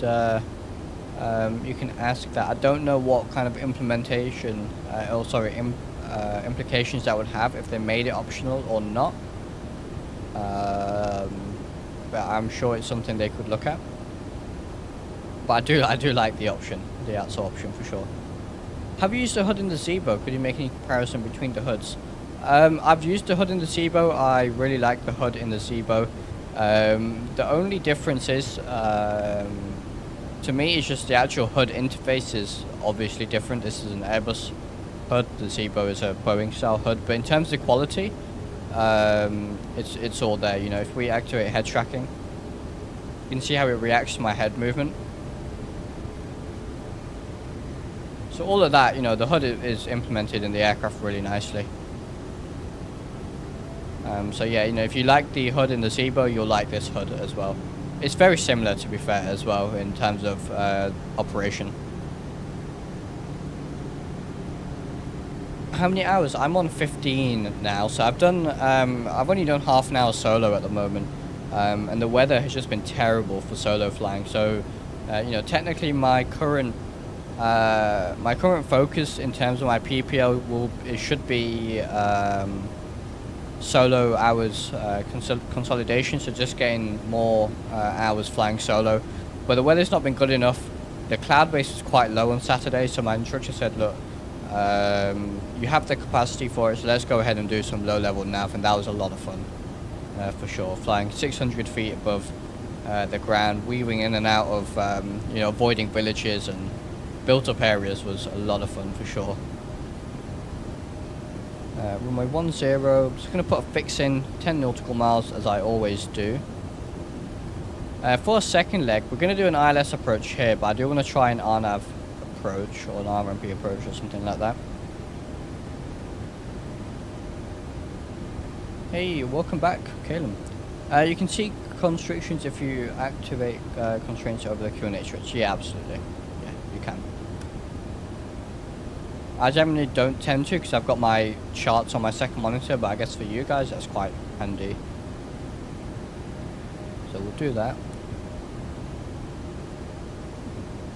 Toliss are way out there on the bleeding edge of the run, in my opinion. They really are. You know, I think Toliss and Flight Factor have different approaches to the aircraft. They're both doing great things. You know, you know, Flight Factor doing better things. Sorry, I should rephrase this. Flight Factor doing some things better than Toliss, in my opinion, but Toliss are doing some things better than Flight Factor, in my opinion. But they both make fantastic aircraft. Toliss are doing a great job with these. I mean, the systems implementation is just fantastic. I know I keep saying it, but it really is just so good. You know, other developers, we have Xcraft as well doing some fantastic things. Rotate recently.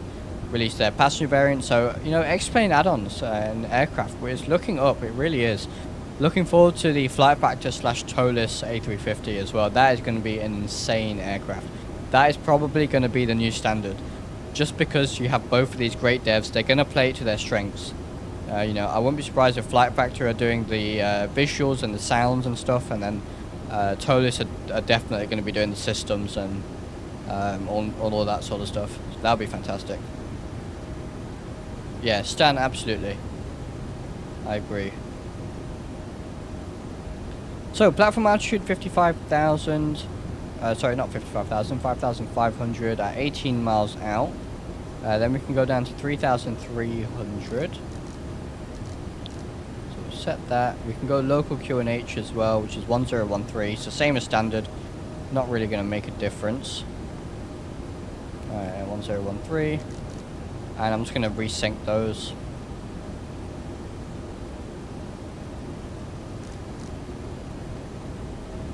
There it is. Alright, you can see localizing glide slope coming in. We've gone to approach mode. So I think I'm just going to select 220 for the moment. We'll go manual speed. And we'll arm approach as well.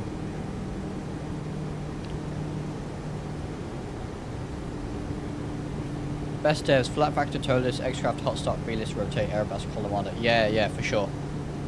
And there's so many more, it's difficult to name them all. Absolutely. Ollie, I'm more than happy to help with your auto. Leave me a message on Discord and I can get back to you.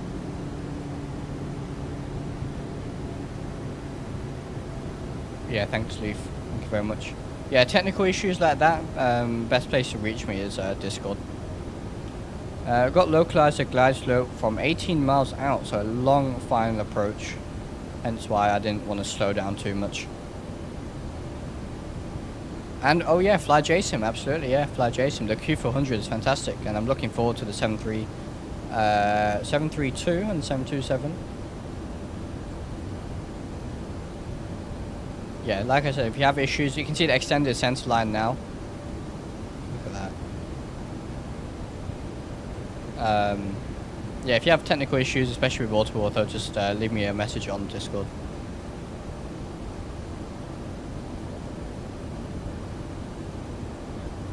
So, I have the perfect data option off at the moment, which essentially, when it's off, it's going to simulate there might, being imperfections in the data.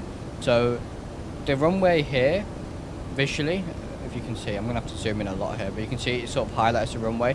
May not 100% line up to the runway we see visually. That can be down to incorrect data, for example. But also if I guess there is data being used from the actual custom scenery, if that hasn't been done correctly, then we need speed brakes. Then that might also cause an issue. But from what I've done, what I've seen in my testing, is the implementation of this is really nice.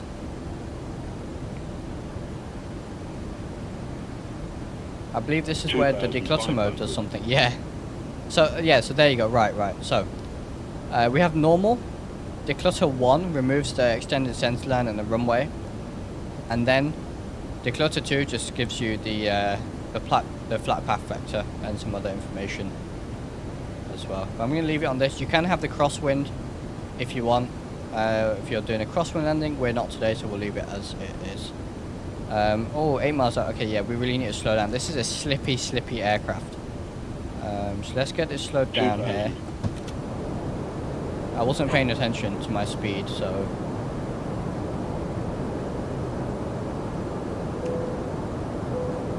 Get out of the cabin.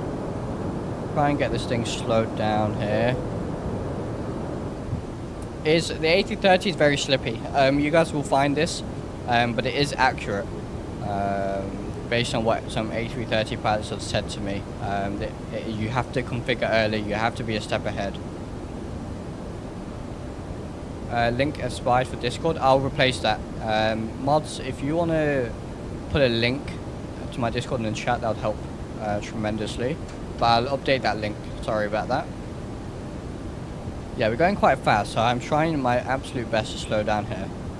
But this is my fault, nothing to do with the aircraft. It's bad, bad flying on my part. I was too busy messing with the hood.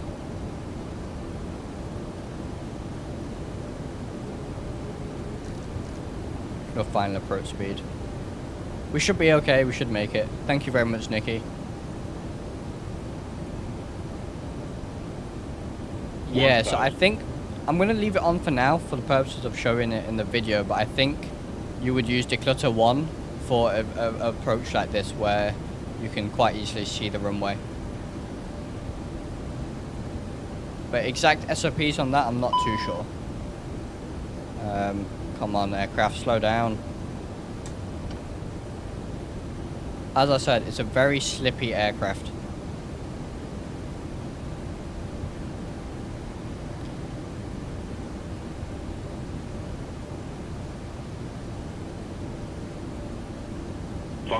I think we should just about get slowed down here. Will we get a ROPS call? That'd be interesting, actually. Will we get a ROPS call? Runway too short.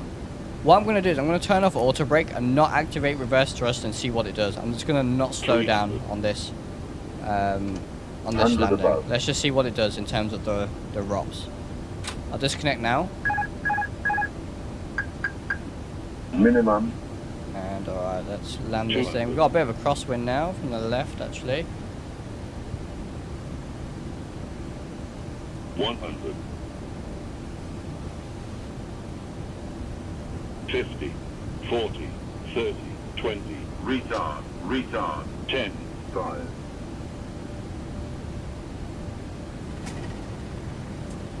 Alright, we'll decrab here. I'm not going to do the reverses because I just want to see if it's going to give us a call for slow down, but I don't want to overrun either. This is just a bit of a test. Okay, let's start slowing down so we don't actually overrun. Don't have a call yet. Great. Max. There it is, there it is. Look at that. Did you hear that? Max reverse, max brake. That was cool. I know that was quick, but that was cool. That's exactly what I wanted to test. Alright, well, a bit of a non-normal landing, but welcome to LEAL. Fantastic scenery by Virtual Design. There should be a link if you type exclamation ARR. Yeah, and the outline goes away at minimum instead of 100 foot. Yes. So that was nice, actually. It goes away so you can see the runway. And it goes away at minimums because at that point you should have visual with the runway anyway. So if you don't at that point, you'd initiate, go around. So that's pretty cool how that works. The ROPS rows worked really well there. Did you see the max brake, max reverse? I know it was quick. I didn't actually want to overrun. But that worked really well there. That worked really well. But anyway, welcome to Alicante. Let's put the flaps up. Speed brakes can go back in. And we'll taxi back to the stand here. Remember earlier streams, the outline disappearing much later. Yeah, so I think they've done a lot of work and improvements since some other streamers have streamed it. Decent landing as well. Let's get the predicted wind shear, weather radar off. And we'll park up somewhere and we will do a second leg. So something I learned today from a real world Airbus pilot in my Discord is when you land, you start the chrono because you can only do the brake fan 5 minutes after landing normally. Which is an interesting thing. I forgot to start the chrono. They say they normally put the brake fan on as they turn into the gate, so I'll do that. Yeah, so we'll do a second sector here. If you have any suggestions, let me know. If not, we're going to go back to Toulouse. And again, yeah, aircraft handles nicely on the ground. Brakes are steamy, yeah. In fact, look, it's automatically, if we just stop here, brought up the wheel page because the brakes are hot, 340 degrees Celsius. And we didn't blow a tire, which is good because we could have. But yeah, that was a lot of fun, and it was some great it was a great test of the aircraft.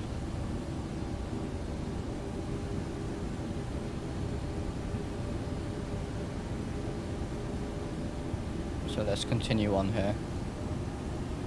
And we'll take a look at the replay, of course, as well.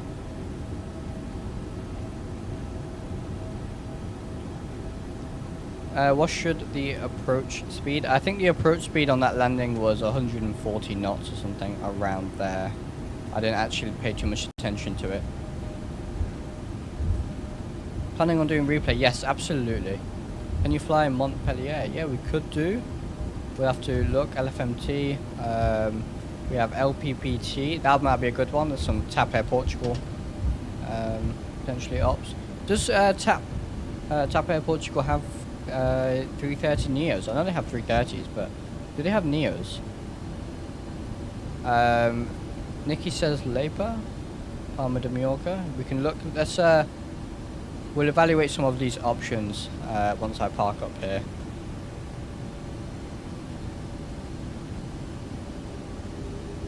Yes, they do. Okay, fantastic. So looking forward to doing some of those operations. And you know what? It'll be fun to fly this thing into Madeira. In fact, do you guys want to do something like, I'm not sure how long the flight is, I'll have to check. Something like Faro to Madeira and do a, try out the RNAV for runway 05. That could be pretty cool. We're going to give way to this SAS aircraft here. No worries, Stan. Thank you very much for being here. Really appreciate it. Brake fans can probably come on now. There they are. Why Toliss cockpit always great? Because it's grey in real life. This is how the Airbus looks, and to me, from reference images, it looks pretty accurate. So, in fact, the lights can come off as we go into the gate here. We're gonna have to wait for this SAS 320.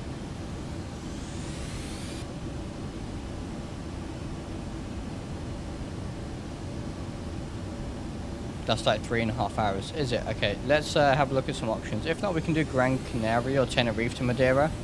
There's not much scenery to look at, but if you guys want to see an RNAV approach into runway 05 for Madeira, that could be quite fun.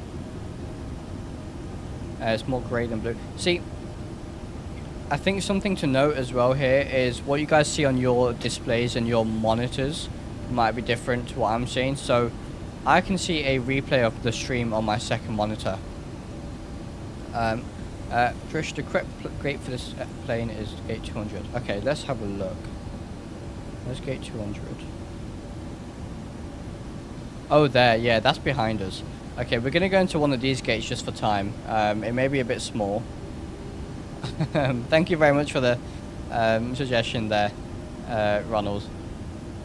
But for now, we are just going to use this one.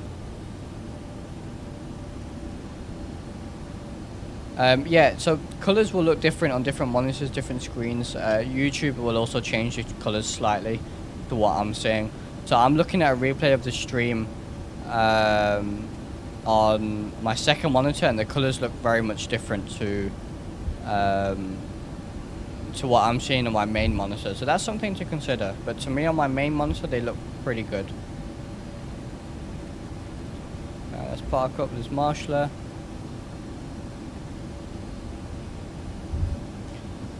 Alright, I've been in a 320 cockpit and it was quite grey, to be honest, with only a slight hint of blue, and this looks accurate to me, albeit that was a 320, not 330.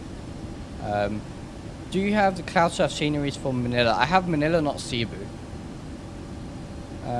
can park on 6A or 6B as well. I'll keep that in mind for next time, for sure. Thank you very much. But in the Airbus 330-243 cockpit, it's grey with the slightest hint of blue. They've said that, yeah, they are working on textures more anyway. Absolutely. Sanchela, I am doing a second flight.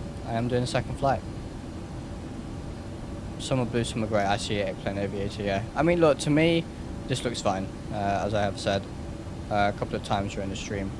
We forgot to get the APU going, so let's get that going. And then we'll shut the engines down.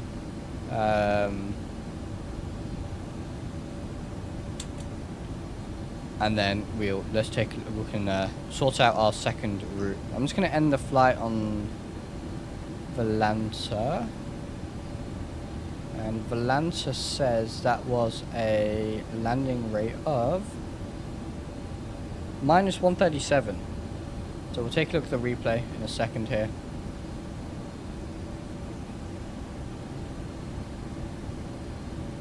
Yeah, the lighting does switch in X-Plane a bit anyway, so it's, you know, it goes from blue to grey to all sorts. So yeah, as I said, this is more than good enough for me. But the texture improvement that they made from on today's update is definitely a big update for sure, and they did it quite quick as well. How's the handling compared to the A340 and 777? The handling is fantastic, really, really nice. I really enjoy flying this aircraft. It's fantastic. It's quite, it's a bit more, how would I say it, responsive than the 340, I would say. It feels a bit sharper, but it definitely feels good. And 777, I fly that with a yoke, and I'm flying this with a side 6. It's a bit more difficult to say, but either way, all three of those aircraft, including this one, fly fantastic.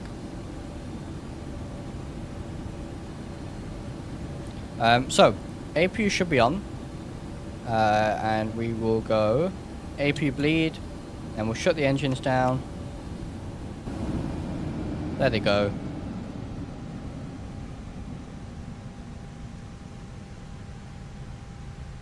There it is. There goes the engine. So let's work out what we're doing for our second flight then. So let's see here. Right. Bring up sim brief. And okay, so yeah, Faro to Madeira is a long flight. Okay, so a couple of options here. So Nikki said we can do Alicante, which is here, to Leipa. So we can do that. We can do something to or from Manila, which Skylar is saying there. We could do Hong Kong. How long is Manila to Hong Kong? That's a route we could do as well. And I can show you now the it comes with the profile. So that's 2 hours 15. That might be a bit too long. It's a bit late in the UK. It's 9 o'clock. I've not had dinner yet, so ideally a route which is only about an hour long would be great. But there is the Toliss Trent 7000. Or I'm thinking we could do something like Tenerife or Gran Canaria to Madeira and do the RNAV for runway 05. So actually I should be able to do a poll. Yeah, so let me do a poll, right? And I'll let you guys decide what you want to see. If you guys want to see anything specific on the aircraft, let me know. You know, my job here today on this stream is to show you as much as you can about this aircraft, hopefully, so you guys can make an informed decision about whether you want to purchase it or not. So I'm going to put Manila on there. We can do something to or from Manila. But we'll work out that route. We can do RNAV 05 into Madeira, or we can go to Leipa. So let's add that and see what you guys say.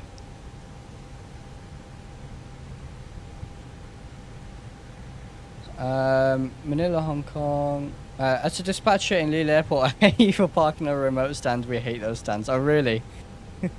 That's funny. Manila, Hong Kong, that's long haul.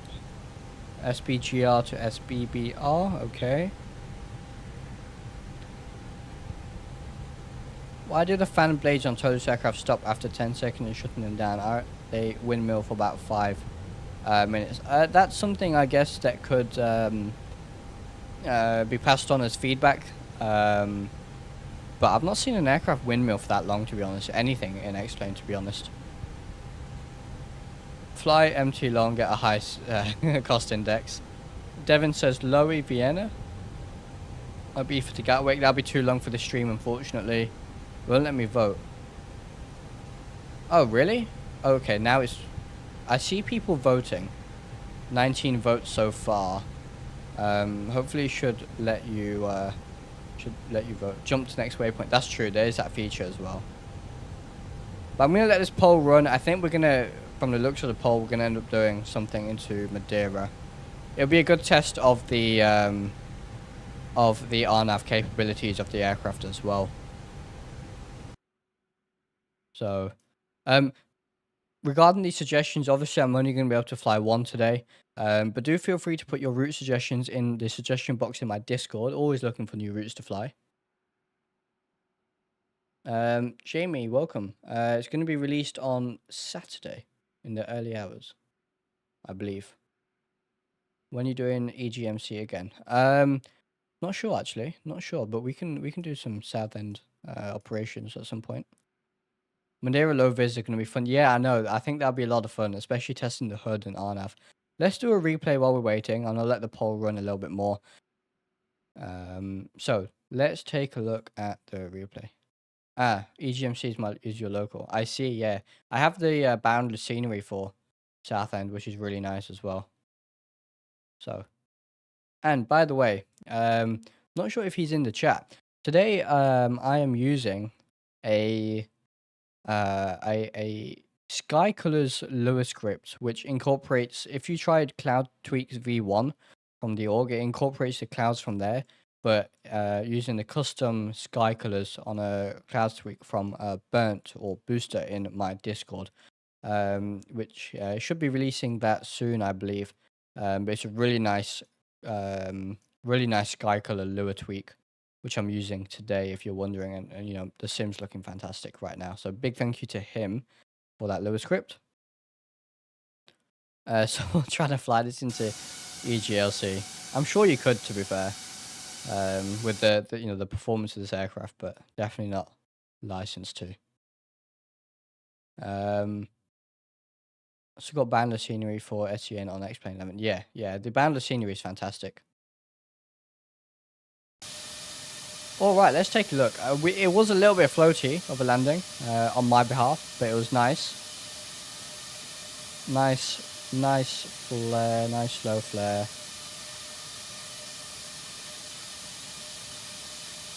There it is. I love the landing gear on the 330. Nice derotation and decrab actually. But yeah, landing gear looks really nice on the 330. I do really like it. Take a look at a few different angles here. You can see the lights, landing lights there look really nice on the aircraft.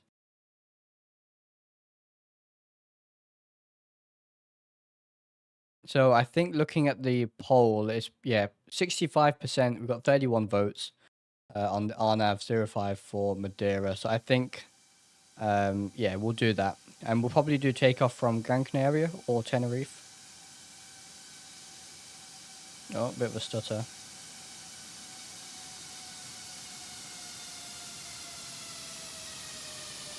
I love how the 330 sort of sits on its rear wheels a little bit. The reverser sounds really nice, even though I didn't use too much reverser. But yeah, because I, you know, was testing out the ROP system. Can you go takeoff, do a flyby? Yeah, we'll do a flyby on the next takeoff for this second leg, absolutely. But the reverser sounds are really nice. There they are.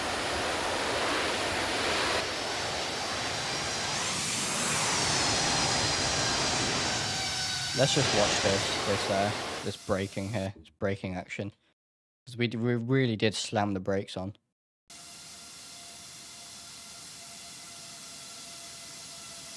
There it is. Look at that.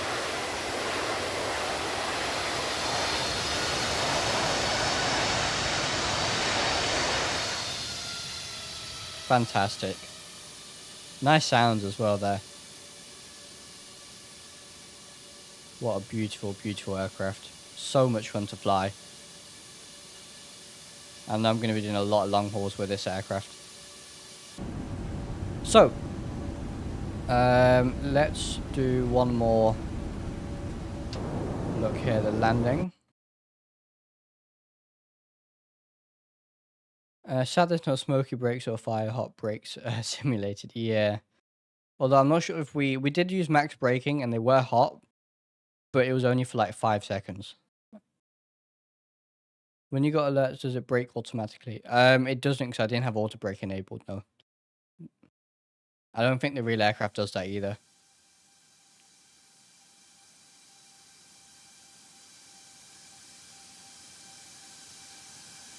You can see the bit of a crab there into wind.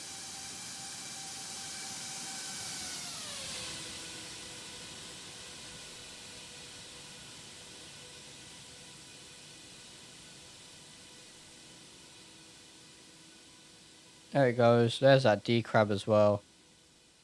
Happy with that in the end. A little bit floaty, but not too bad. There it is. All right, so let's return to the aircraft here. And right, so for our second leg, if you want to see the liveries that are included, we have a default livery here, which is a Toliss livery. We have this, which is like the airspace livery with the A330-900 colors. We have another one, a different registration. And then we have Airbus Foundation A330neo livery. The gear does fully tilt. It does fully tilt.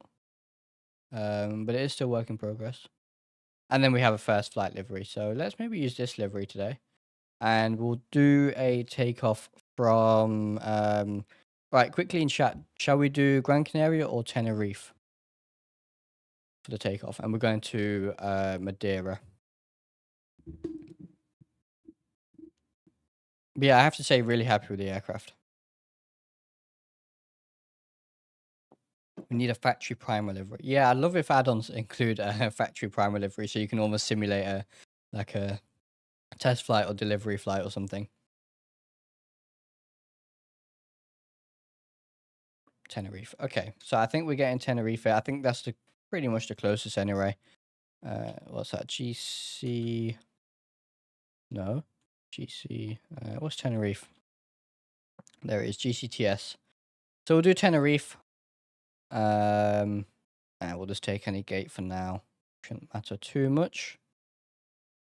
All right, we'll load in. Yeah, GCTS, that's what people are saying in chat, so we'll do that. Fantastic. All right, so second leg incoming. Still 70 viewers on the stream. Thank you all very much for sticking around. Like I said, it's fantastic having you all here and having lots and lots of a chatter in the chat, as it were. So, yeah, really happy.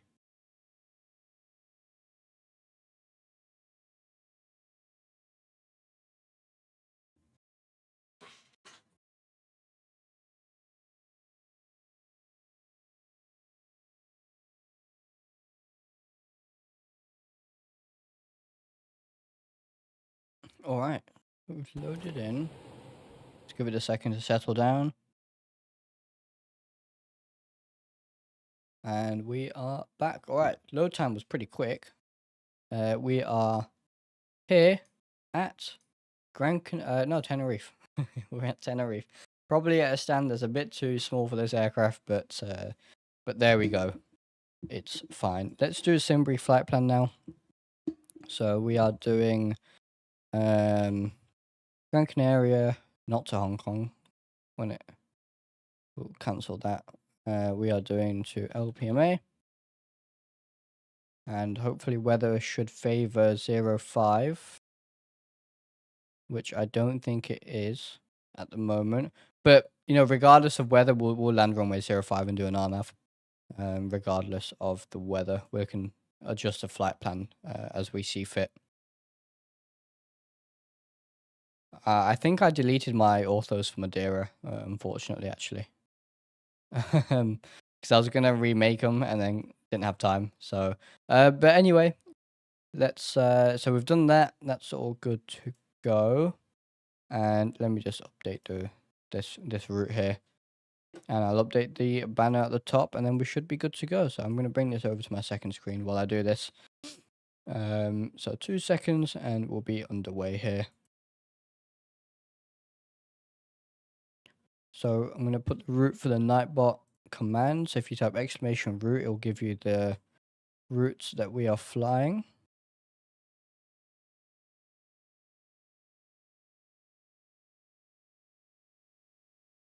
Alrighty. So, and let me just change this as well. Alrighty.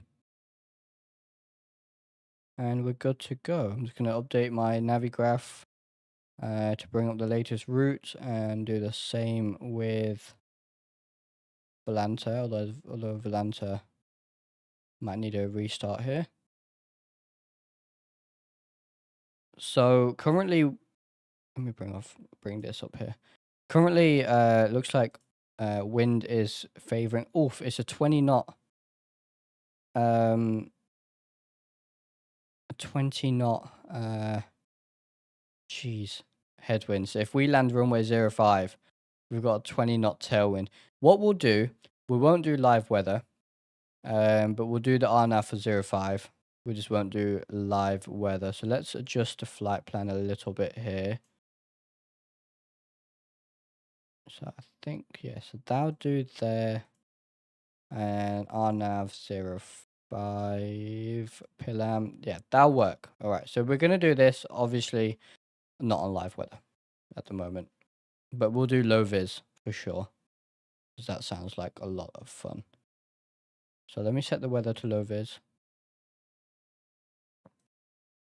So yeah, we'll do IFR, marginal VFR. I think that should do. And just add the aircraft here. Okay, we are good to go. A321, Joshy, welcome. All right, let's go ahead and start. And you can see how with the lighting change, textures look actually better now, to be honest with you. Look at the grunge and the dirt, and it's not as flat. It actually looks better in these conditions. So anyway, let's go ahead and start the aircraft.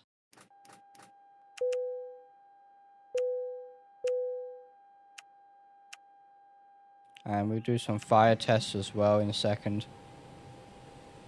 IFR. Should we do IFR then? Yeah, sure. Let's do that. Why not? Make it challenging, I guess. Oh yeah, look at the weather. Horrible.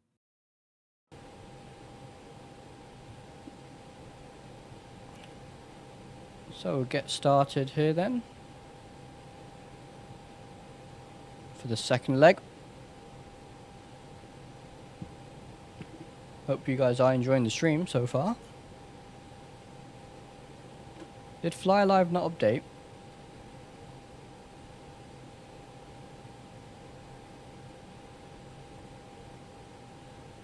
Oh, there you go. Now it's updated, okay.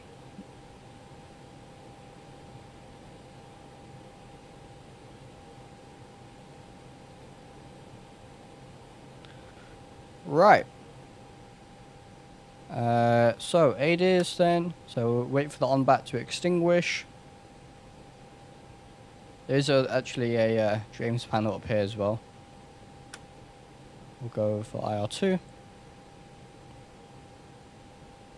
And then IR3. Okay. Go flight plan, and we'll pull the flight plan from SimBrief here.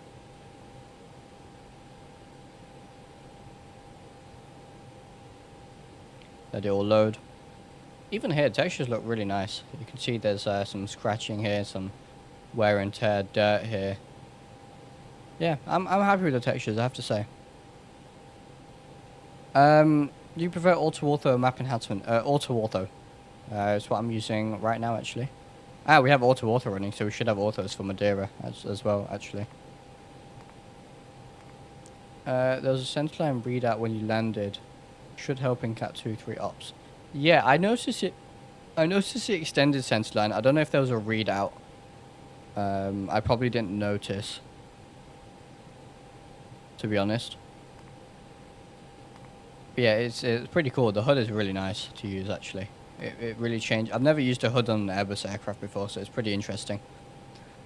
Which one is more FPS friendly? For me, auto-ortho, by far. That's why I'm using that right now. So, let's go to flight plan GCTS. It's 2 hours that you line up after touchdown. Check it out during this landing. I will, yeah, I'll keep an eye on that, for sure. We're departing 25. It is indeed traffic global by just flight, yeah. I'm using updated schedules and models though. The schedules that I'm using for traffic global aren't, as you can see, we've got the new TUI livery there. So the models and the schedules are updated. It's a free download from the forums, and I will be doing a video on it fairly soon. Hey, MT Aviation, welcome. So runway 25 on the BIM2 hotel. Put that in. Go to the destination. It's going to be RNAV 05. So RNAV Zulu, runway 05, the famous approach. And then we'll go ECNO 1 Papa as well. That should be good for now. We will go via Pilim. Like that, insert that. Check for discos here. And we should be fine. Right. I'm going to set the cost index to the maximum because I want it to be quick. Wonder how the hood would look at Kai-Tak. Oh, that's interesting. If only we had a good Kai-Tak for X-Plane. But yeah, that's an interesting point, actually. That's an interesting point. Yeah, TSE 777 Auto for XP is my preferred choice, to be honest with you. And we are ready for performance. You can see how quick and easy it is to set up the aircraft. We'll get the APU going. Crew supply ground control can come on. And let's do weight balance then. So reset that to current. We have 12 tons again. Takeoff performance is gonna be, we're just gonna reset this to, so it pulls it from X-Plane, so we're using X-Plane weather, not the live weather necessarily. Using P3D conversions, yeah. Maybe if time models could do Kai-Tak, that would be pretty cool.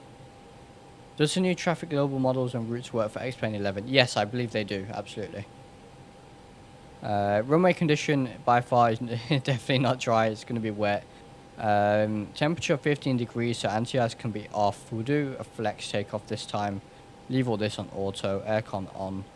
And that's given us the perf data there. So we can go to uplink now.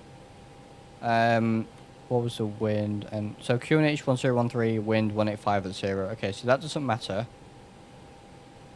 So we'll just leave that as it is. That's going to be wet. Flaps 1. And we'll request that. Yes, auto for XP is definitely more stable. My current auto is running really well, but I know other people do tend to have issues with it sometimes. So it's one of those things, it either works and it doesn't work. But auto for XP is definitely more consistent. So on the FCU here, we can put our first altitude from the SID, which is, we don't have a restriction in terms of a stop altitude as such. So we're just going to go with our cruise altitude there, which is flight level 360. I'm just going to confirm that that's what it says in the perf page as well. Oh, sorry, in the init page. It says 360. Perfect, so let's put that in.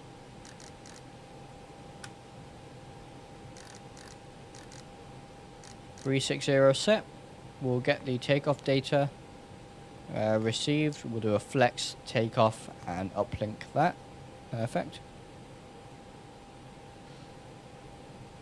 Yeah, TAC, that traffic global is the issue is actually the way the airport is built. If there's a discontinuity in the taxiways or the runways, then it will do that.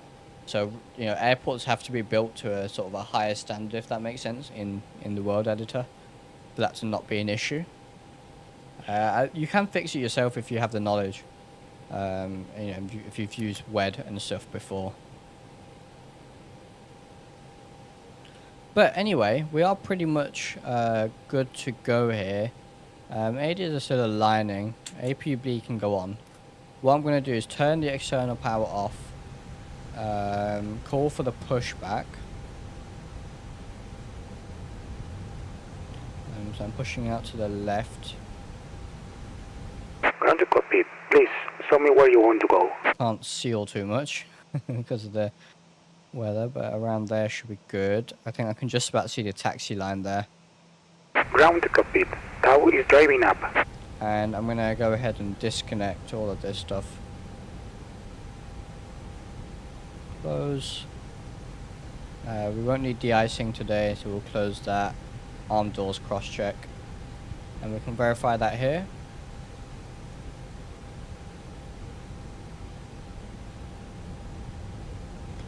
So they're all going to close eventually. I'm still connected to CYYJ.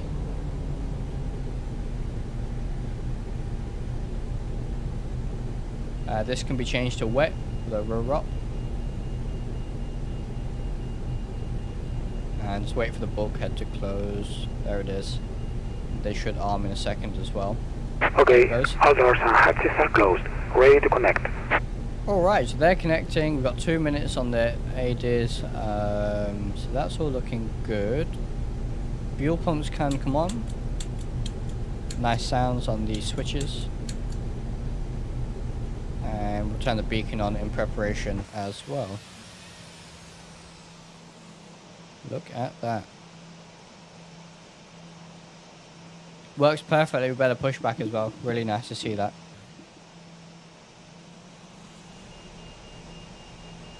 Looks like there's sort of even external rain effects on the cockpit window here. That's pretty cool. Like I said, all the rain works. The wipers work. Nice sounds for the wipers as well. Tau connected and bypass being inserted. Release parking brake.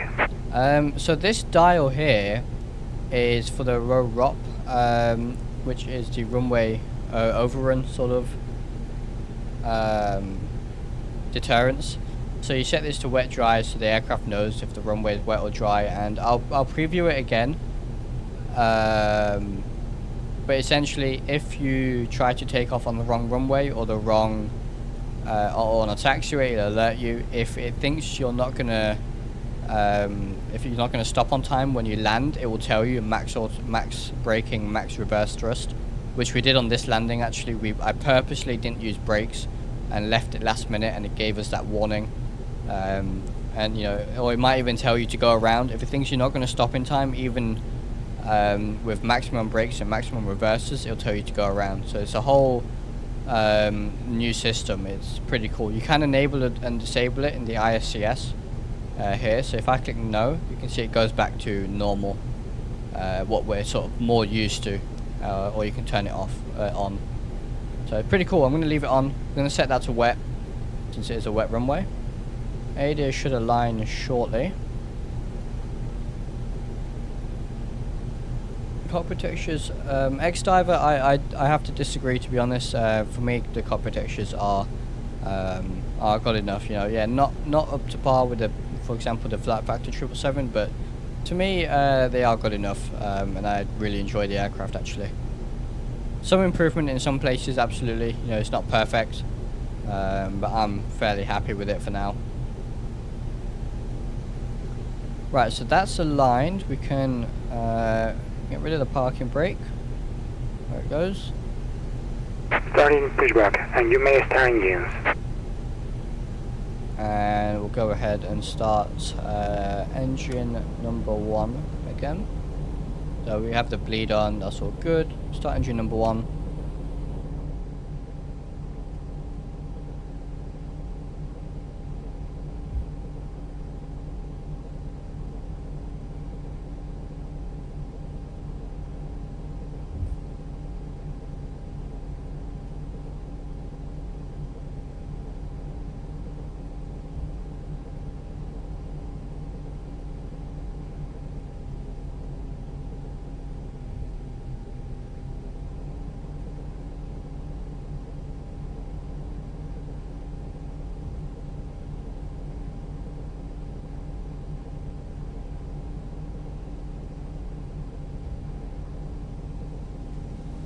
There it goes.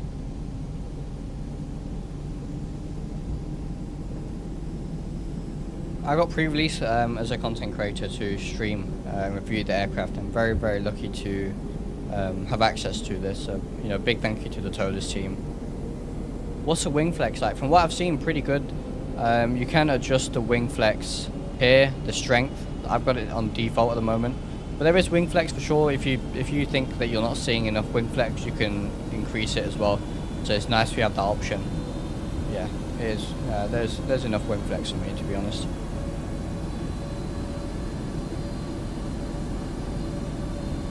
I wish a decent 787 could be released for flight sim. Yeah, well, Flight Factor are working on one, so I'm looking forward to that.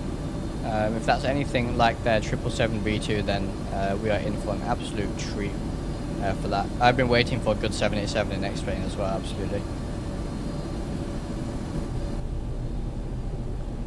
Alright, so good start on engine number 1. Let's go ahead and start engine number 2 and set flaps 1. And arm the speed brakes, ready for takeoff.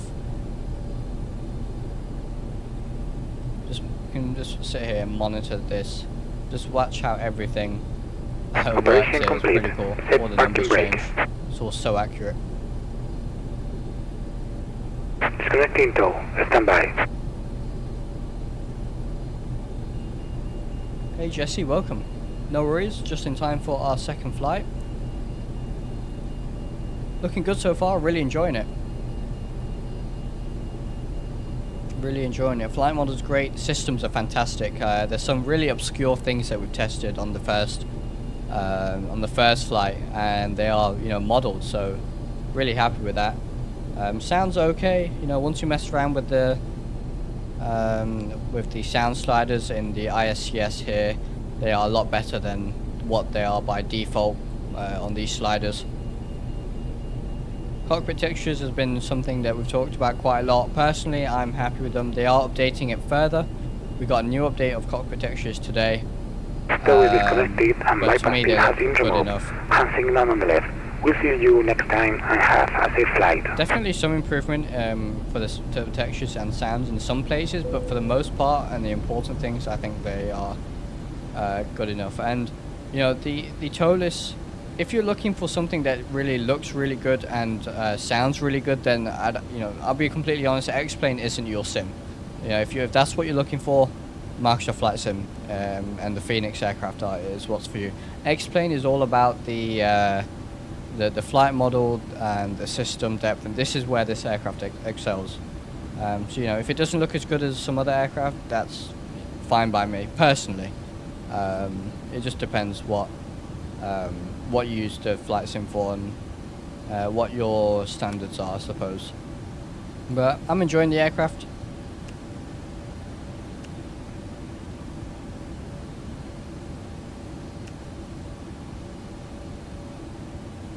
Alright, so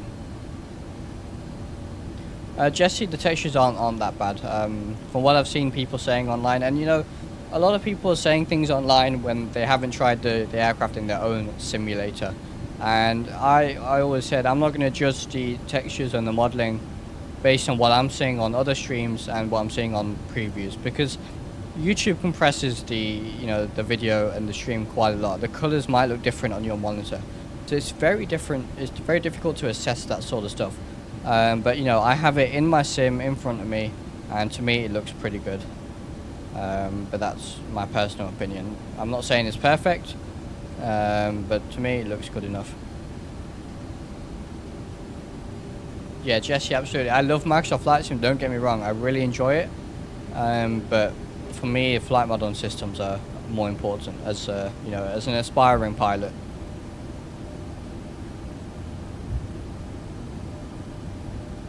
Yeah, and Skylar, the textures do look pretty good. You know, we're never going to get Microsoft Flight Sim level visuals in X-Plane, at least for the foreseeable future, because the engine the X-Plane runs on simply doesn't allow for it.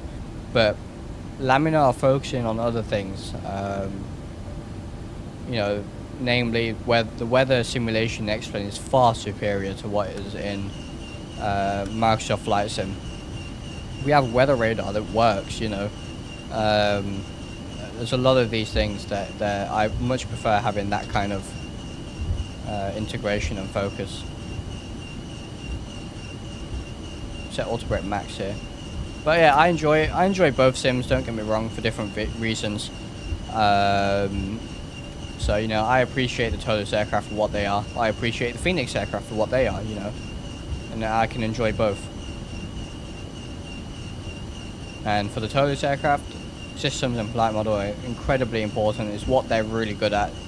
And they have absolutely nailed it. And this is not just my opinion or what I think. You know, I'm not a real world Airbus pilot.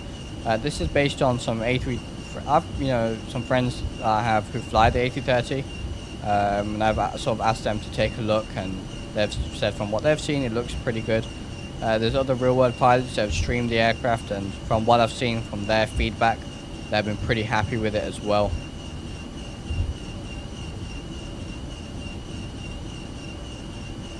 Ground handling is quite nice as well. It might be a little bit, the ground handling is very nice, but it might be a little bit, like there's not too much grip on the nose wheel. So you do have to take things slow, otherwise you will just skid. Again, how realistic it is, I'm not too sure, but it feels good. It feels good for sure.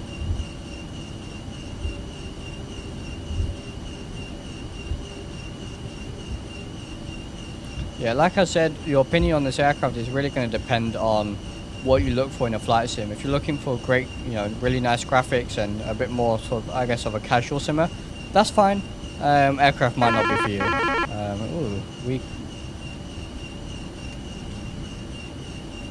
Squawk mode Charlie. Wilco. Send.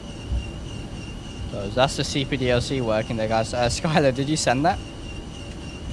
Or did it do that automatically because I forgot or something? That's pretty cool.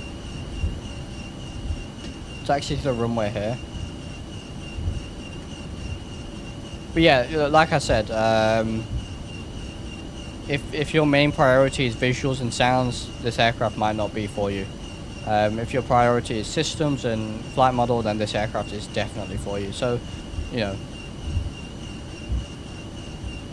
it really depends on what you're looking for in a flight sim. And there's nothing wrong with just liking visuals, you know, there's a lot of casual simmers. As one other content creator has said once before, if you're not looking to be a real world pilot and you might not be all that fussed about flight model, then having a super realistic flight model isn't going to be important to you. And I can completely see that. But personally for me, I want to be a real world pilot. I'm doing a PPL, so I know how planes, at least a little Cessna 152, how that should fly. You know, that kind of stuff is important to me as a flight sim, and I use flight sim as it is partially a hobby, but also to just aid my real world flight training and trying to teach myself as much as I can without spending hundreds of pounds flying in the air. Got a Condor A321 landing there, 321 Neo actually.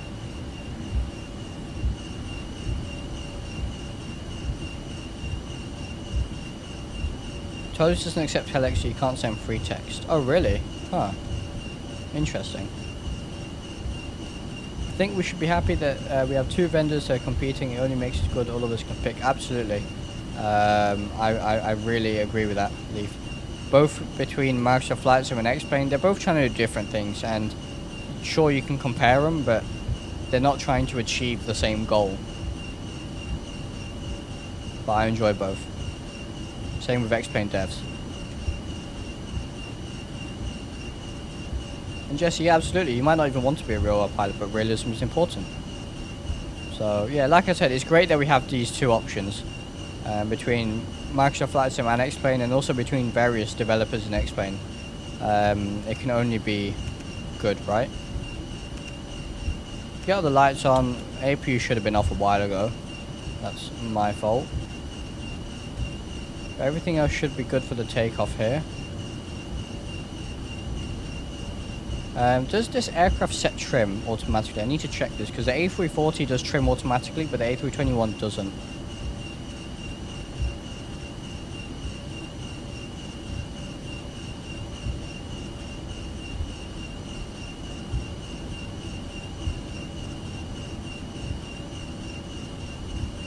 Yep, I'm not concentrating, I was looking at chat. let's get back on center line here. Yeah, Jesse, the A330 is really good. I think you're really going to enjoy it if you do decide to purchase it. Anyway, let's get the hood. Get our wipers to fast. And alrighty, I think we're good to take off here.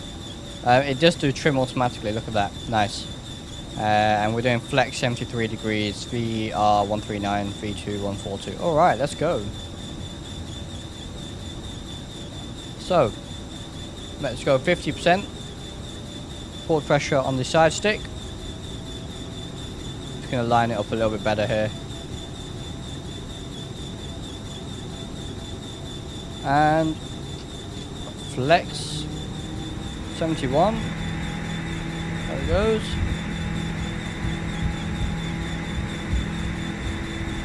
Can someone sample these wiper sounds and place it over EDM? I'm sure someone's going to go ahead and do that now. There's 80 knots, release forward pressure on the stick. Insane performance on this aircraft. I mean, yeah, we are quite light for an A330, but it's really great. Really fantastic. E1, rotate. There he goes. Gears going up.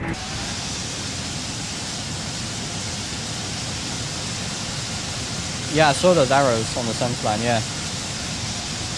Gears going up.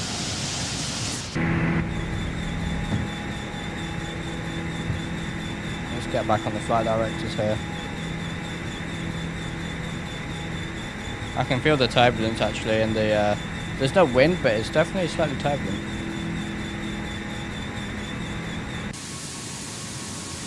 Yeah, I can't see much in the clouds, but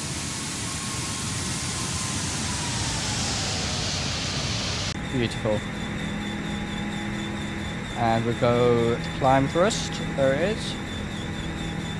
One thing I also really like with Toliss, so I've got the Honeycomb Bravo throttle, and I don't have detents for Airbus. So I kind of do it visually. What's going on with the clouds and the atmosphere right now? That's some strange lighting from X-Plane. And I always find it in the Phoenix aircraft really difficult to find the detents because the tolerance is not that big. You know, you really have to be almost perfect. In the Toliss aircraft, the tolerance for the detents is a little bit bigger, so it's really easy to get into those detents if you don't have detents on your throttle. Which is something I definitely appreciate. Go flaps up. I'm going to get the wipers off. Now, the wiper sounds are nice, but the wiper sounds also... just in general, aircraft wiper sounds tend to get annoying quite quickly. Just on the speed brake as well. I'm going to fly it manually a little bit.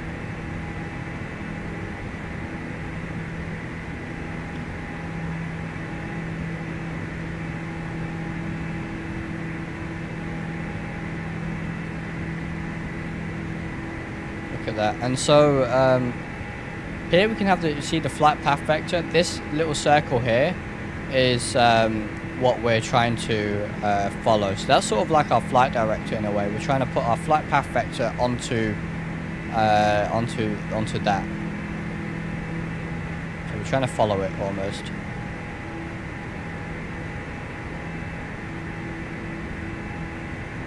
And we'll go autopilot on here now.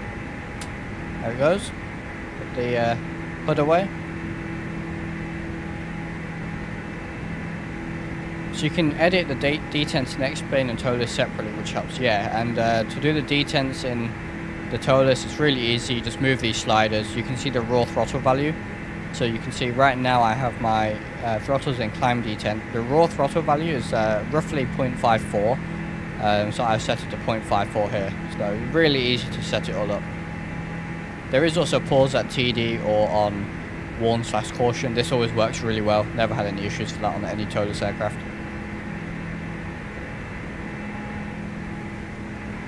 We should get the Thrustmaster Airbus captains back. It's amazing, I've done over 100 flights with it. Yeah, so I used to have that. It's great. It's a really nice piece of kit, to be honest. The throttles are quite nice, but I upgraded my stick first, my side stick to... oops, wrong one. My side stick to a VKB Gladiator, and then I upgraded my throttles to the Honeycomb Bravo which is what I'm currently using.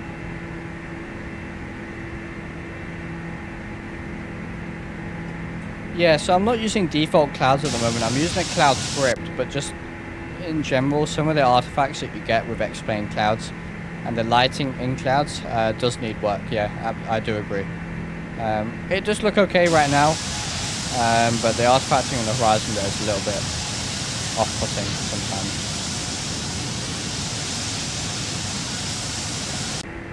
But, you know, sometimes it does look really nice. Sometimes it just looks a bit strange.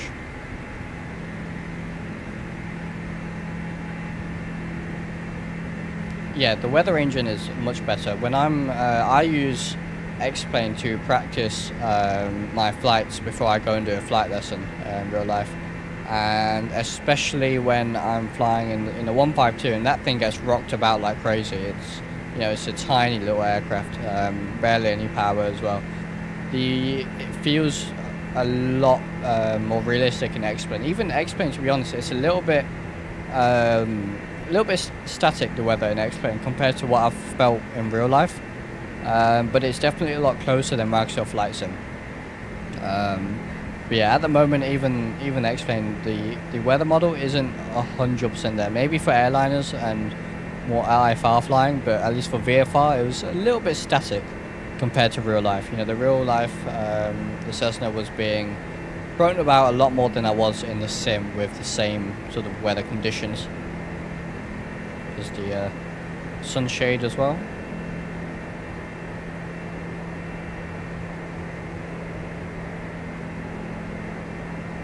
But yeah, the weather engine in general in X-plane is a lot better than Microsoft Flight Sim, and that's based on personal experience. Have you tried volumetric lighting? Only through Visual XP, but it always just kills my frames. So I've not really tried it for anything other than screenshots and like getting some nice cinematic footage, really.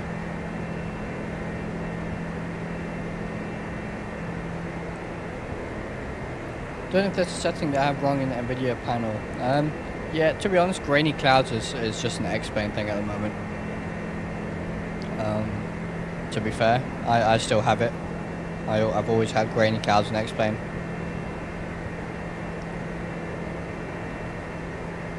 Hey, Poop Carter. Do you like loss of scaling? I do. I'm using it right now. It's fantastic. I use it for all my flights on Microsoft Flight Sim and X-plane. I use it for some other stuff as well. I use it for the F124, 23 as well. I really like loss of scaling. Yeah, one of the best, you know, £5 I've spent, to be honest. So fantastic software.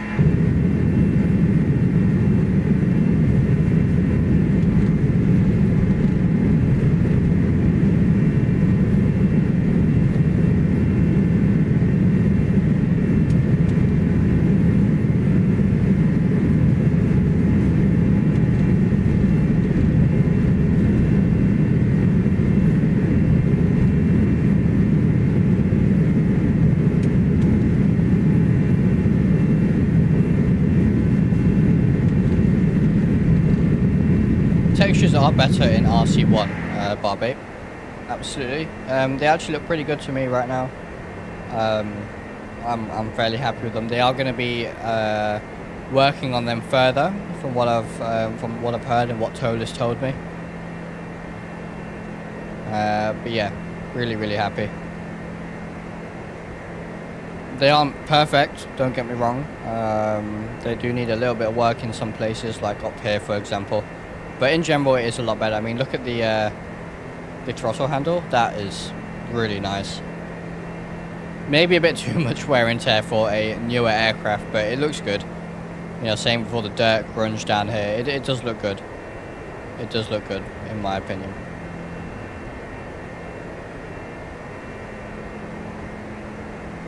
Yeah, Barbie, yeah, absolutely. I'm really glad that Toliss managed to release the update just before my stream, so I could actually show off these new textures to you, because I don't think anyone has streamed, unless they're streaming right now, but no one's streamed these new textures yet, so glad I could show you guys these new textures, because they are better, for sure.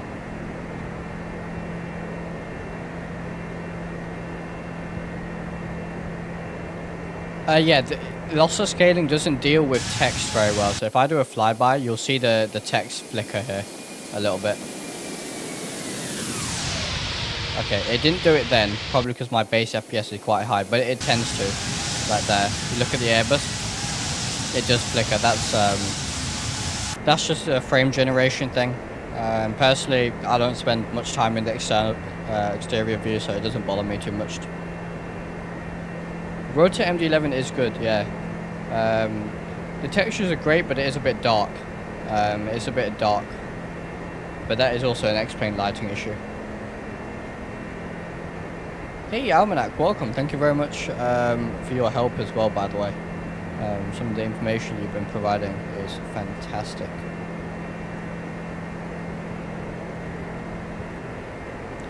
Right, so, and you wanted to look at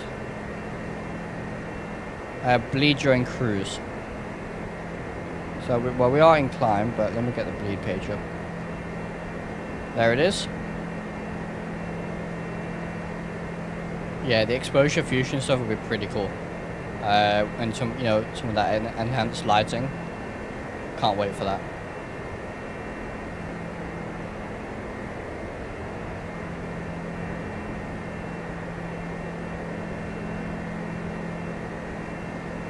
Alright, yeah, we'll have a look at that during cruise again. Absolutely.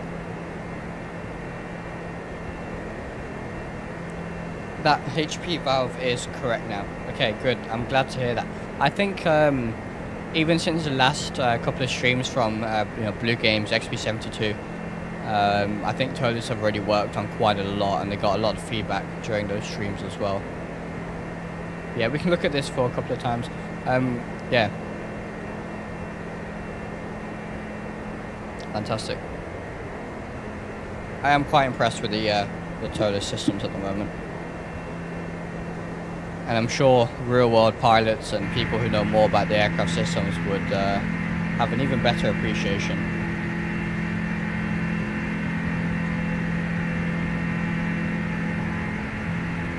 Bit bright here. Very bright, in fact.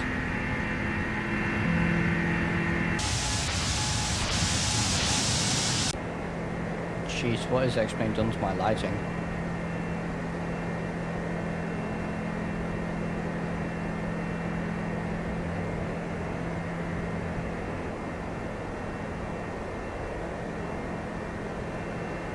Right, it's a little bit bright. I am using, like I said, the clouds tweak.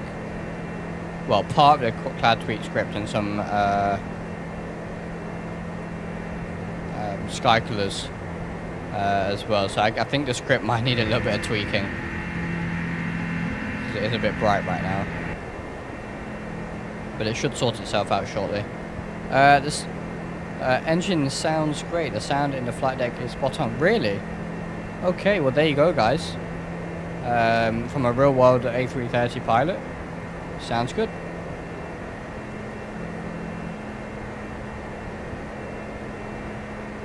Yeah, I was happy with the sounds, but again, I can't speak to the accuracy. I've never been in an A330, let alone the flight deck of one, whilst I've been flying. So there it is. Thank you very much.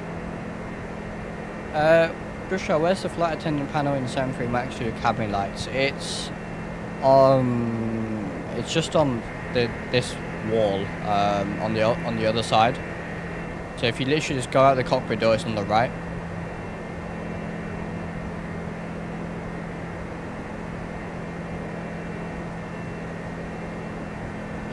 What's the name of the program for your entertainment that you're using?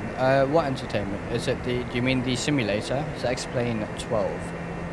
Using X-Plane 12 by Laminar Research.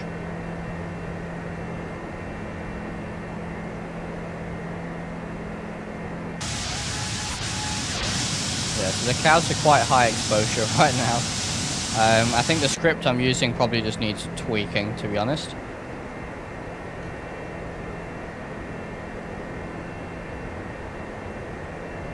I see the developer of this script has actually updated it as we've been live, so looks like it's been fixed. It's a nice script, probably just needs a little bit of tweaking.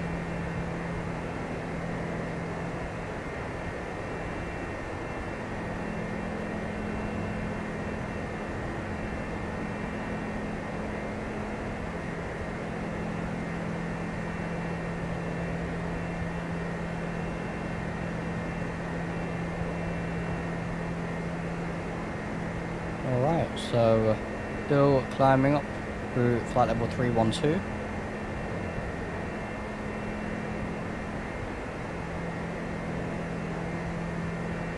Yeah, wearing sunglasses will actually fix that. Although, did that? My sunglasses aren't working.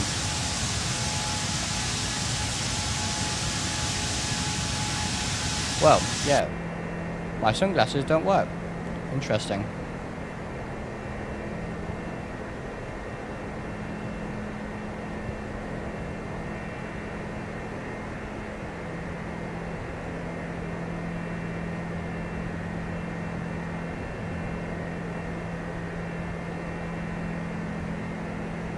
Yeah, is that Cloud Tweaks V2? No. So this is a custom script from a user Burnt on my Discord, and he has essentially, with the permission of the Cloud Tweaks, dev, he's taken the clouds from the version 1, and then he's adjusted the lighting in X-Plane. I think he just needs a bit of work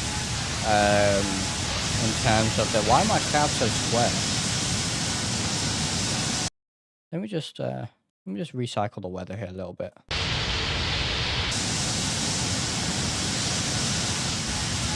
Okay, that's a little bit better. Yeah, it's super bright.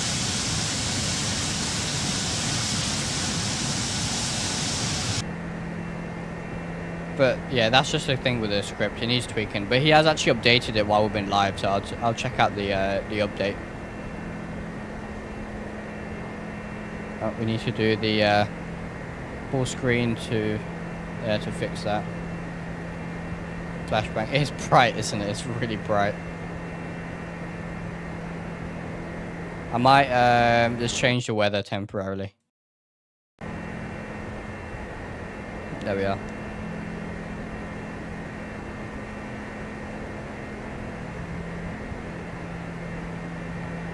Yes, yeah, the almanac, yeah, the one, yeah, he posted it today, yeah.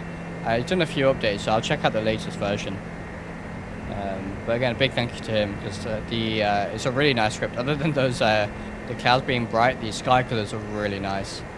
I might show you when we land, actually. Do a bit of a flyby.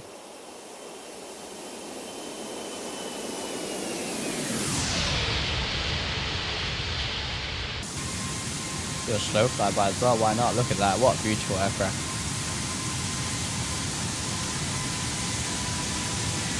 See, now looking at it like this, the modeling and the texture work is just fine. Sure, if you get up and close and really start to critique them, maybe they start to suffer, but it's not realistic, you know. This is, you know, realistically, this is all you're going to be, you know, looking at how you're going to be looking at the model, if that makes sense. So, looks more than good enough to me. Is there access behind the captain's seat there? Electronic EQ bit? I don't think so. So I don't think you can go down here. Circuit breakers are modeled though, I think. Yeah, so circuit breakers are modeled, which is really cool. All of this stuff is modeled actually. I don't know what a lot of this does, but all of this is modeled.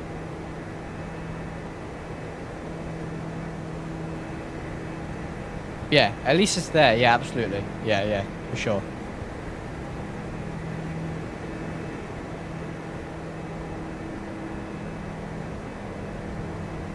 Thank you, Leaf. Really appreciate what you're doing here and your help today. Can't wait for the 777 to get an avionics bay. Yeah, I know. That's going to be insane when they do that. Here we can see the weather radar working a little bit. Looks like we've got some cells. We may actually have to deviate. We don't want to go into that.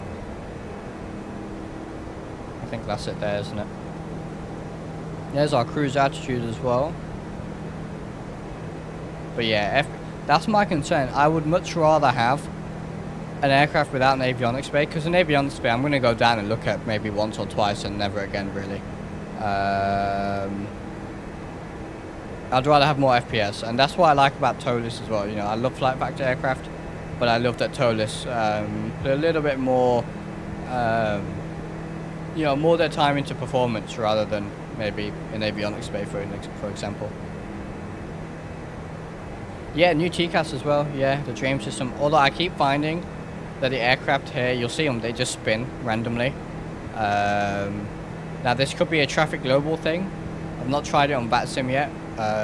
This could be an issue with the Toliss stuff. I did report it to them. They are taking a look at it. Although having said that, now it's not going to do it. But yeah, no, it's really nice.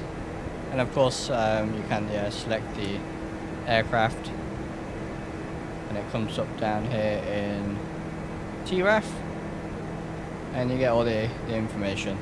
Really nice.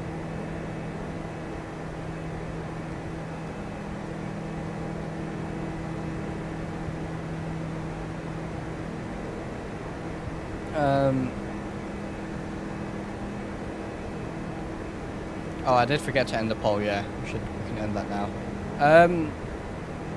Can we look at the all sys pages now, just a few seconds? Yes, we can. Absolutely. So, you want me to just cycle through them all? We can do that. So, engine, bleed, pressurization. We have our ELEC AC, using Gen 1 right now. ELEC DC, hydraulics, CB. Captain, what's CB? I'm not sure what CB is. APU. Obviously, we have. Is that bleed on? It is on. Look at that. Conditioning, doors, wheels, flight control, and fuel, and then status.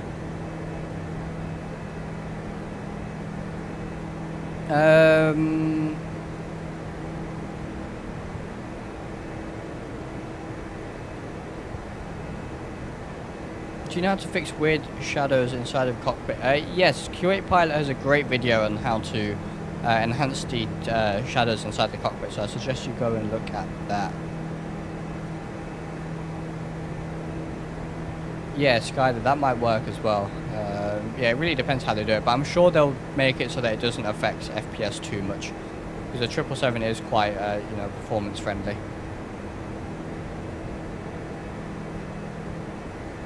We are in the second flight, absolutely. If it trips one CB, it will show in there. Right, I see. When we land, we can pull one of the CBs, whichever one, and see how it affects it. But I do want to do a failure stream where we look at some failures and have random failures on, and you know, it'll be a bit of fun. But also, really, that's where the systems will excel, because all the failures you can do over 300. Toliss said, it's just really, really good.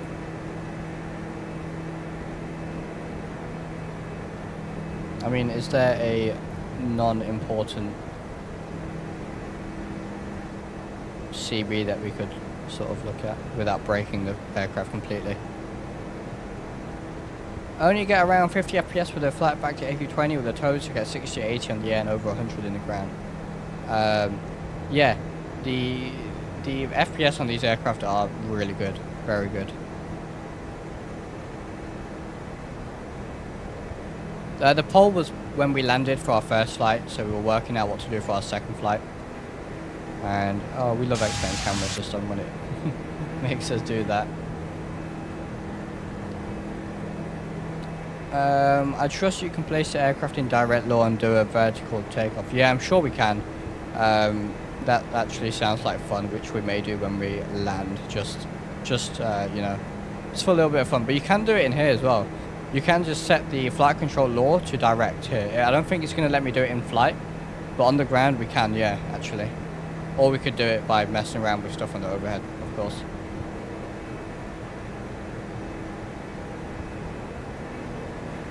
So,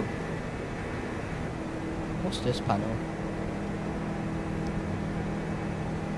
Looks like there's some stuff there.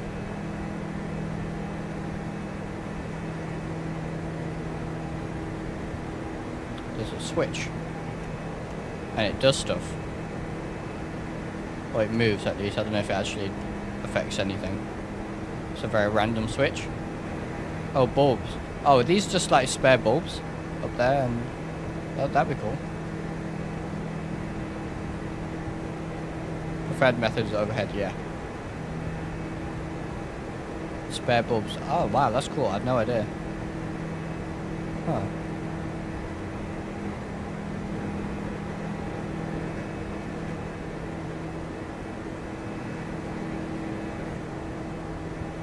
Yeah, very nice. I mean, all this FADEC ground power, all this stuff works. Leak measurement valves. Reading lights. Very cool.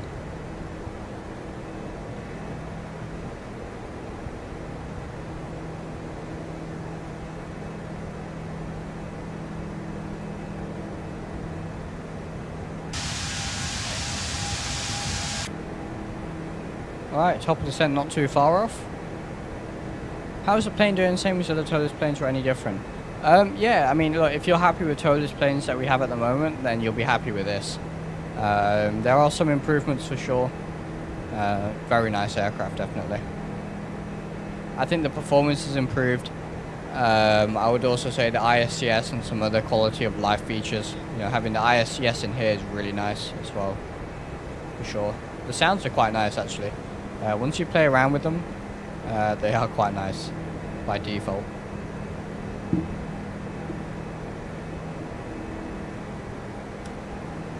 So we are doing the RNAV 05 into Madeira. Hope we get an A380 from Toliss. Yeah, absolutely. I would love that. I'd love a good A380 in the sim.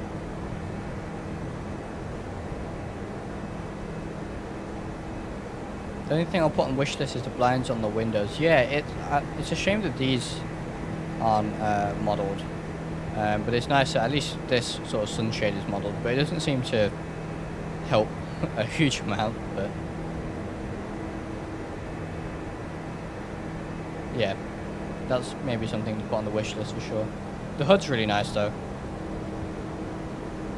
It is really nice. I do like using it. Although there in cruise, that is very difficult to see there.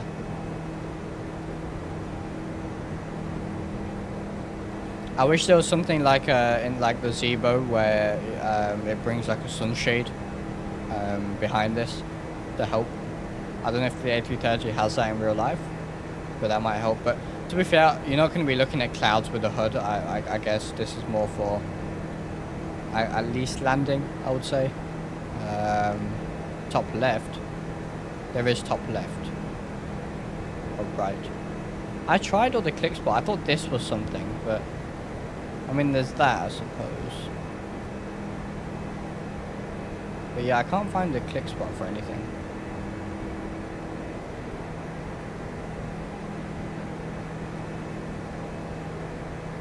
But yeah, I guess the sunshade for the hood isn't modelled.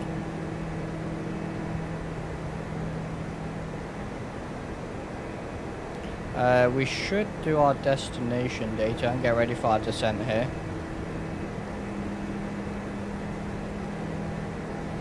So let's get our weather then for Madeira. Although we're not using live weather, so the QNH is going to be, it's all going to be ISO standard. So right now it's all going to be 1013, 15 degrees, wind is 0. Our minimums for the RNAV approach is going to be 520. Put that in. Get ready for the descent here.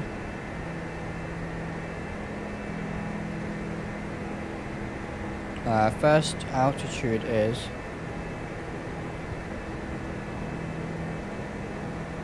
So 4,000, we're going to go straight down. I'm going to set 10,000 initially, and then we can head down to 4,000. And we'll get ready for the descent here. Drishal, do you have a weather mod? I'm not using a weather mod, just a cloud and sky color tweak. Other than that, it was live weather for the first stream. Live weather works pretty well for me right now in X-Plane.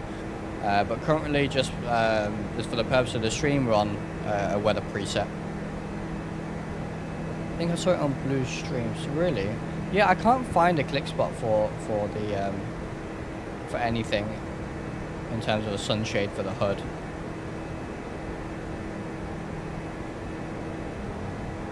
You can always open the X-Plane map when we get close enough. Yeah. Live weather is broken in X-Plane. It's a shame. For me, it's working quite well. For me, it does work quite well, actually.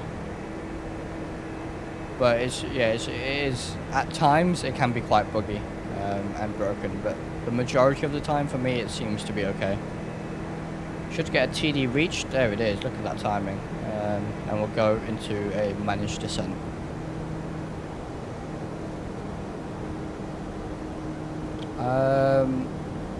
Hey, Captain Lee, welcome. Gotta go into Atlanta? Yeah, for sure.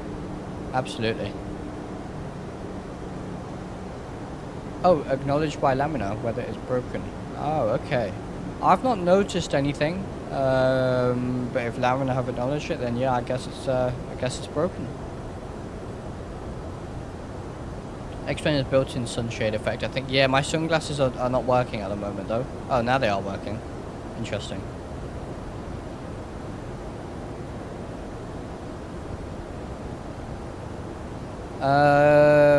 Hood is on movable black thing. Yeah, I know how to.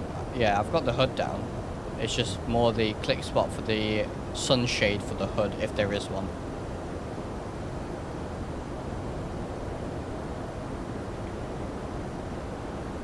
I've not bought Nimbus yet, no, but I might. To be fair, it's probably perfect, and then use your mod for with the release of the A330. Looks like we need a bit of drag, a little bit of drag out. Check upper winds. They're interpolated by metals and not at all coming from GFS. Oh, really? Okay, Frank Bide. I stand corrected. Yeah. Okay. Got you. See, I don't always tend to pay a huge amount of attention to that stuff, like upper winds. I just sort of let the aircraft do its thing. So that might be why I didn't notice it, to be fair. You have to compare with weather maps. Yeah, I see. Okay, got you. Why do contrails stop when engines spool down on Toliss aircraft? I suspect that's is that not realistic? I suspect that would be realistic, right?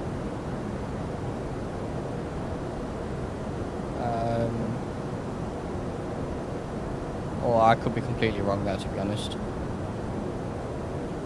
Put the speed brake back.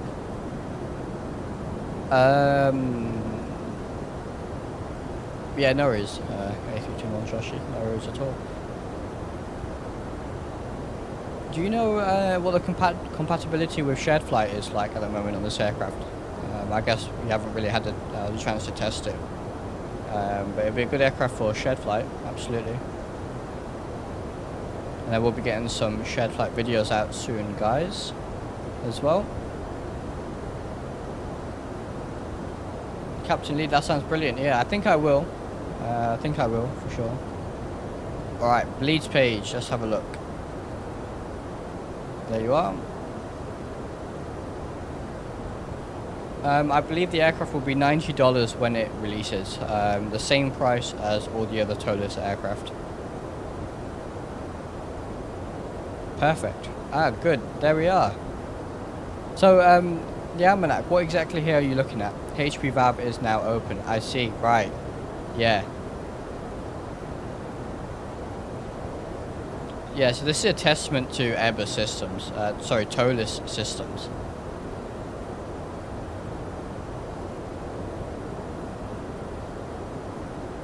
Fantastic. Thank you very much. Correct, engines idle. Yeah, so that's something. So then contrails. Is that about contrails, Almanac? Engines are idle, you won't have contrails? Or are you talking about the valves there, the HP valve?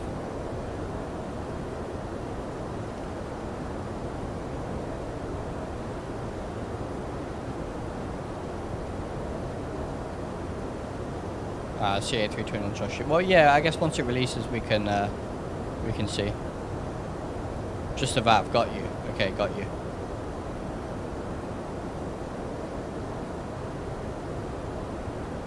So it's not modeled on the 321 correctly, but on the A330 it is correct. So I guess they've figured out that it was wrong then and adjusted it. So hopefully hopefully they can update the rest of the Airbus aircraft to make it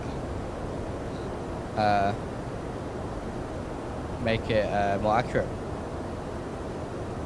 They improve lots, absolutely. Yeah, see, a lot of Toliss improvement is in the systems, in the underlying detail.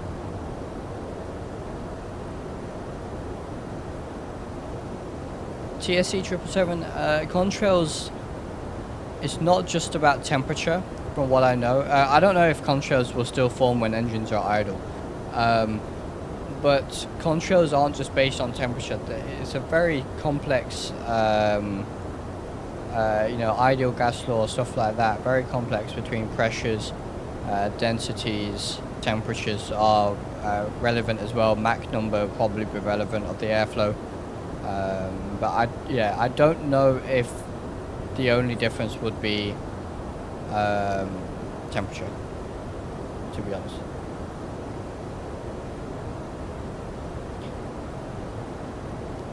Minnow, I'd probably get the...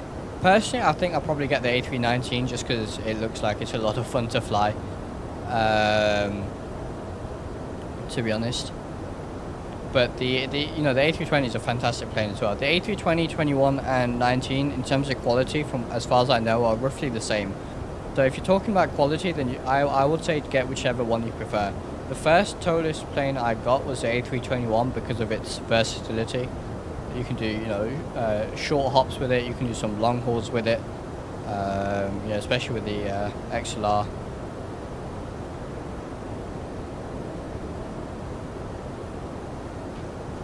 Planning to release the config a few hours after release, as we have a US developer. It'll be evening for him. I see, fantastic. That sounds good. Absolutely.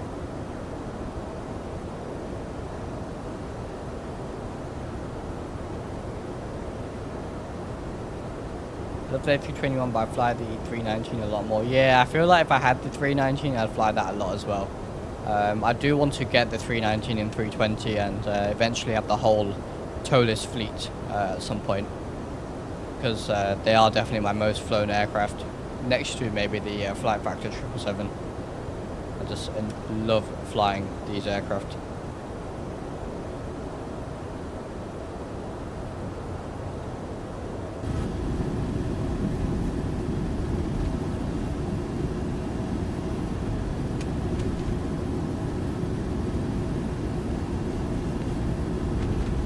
Long haul Condor shared flats with fun. Yeah, absolutely. Yeah, definitely. I like the wingtips on this aircraft, if you can even call them that. Really nice. Nice, very nice, smooth design. We have at university, part of our aerodynamics course, been studying, well, last year we studied various wingtip types and did all the simulation on them. It's always interesting stuff. I once flew the XLR from Frankfurt to New York in Lufthansa colors. Yeah, I think I've done JetBlue ops from, I think I did Boston to Amsterdam in the 321 Neo.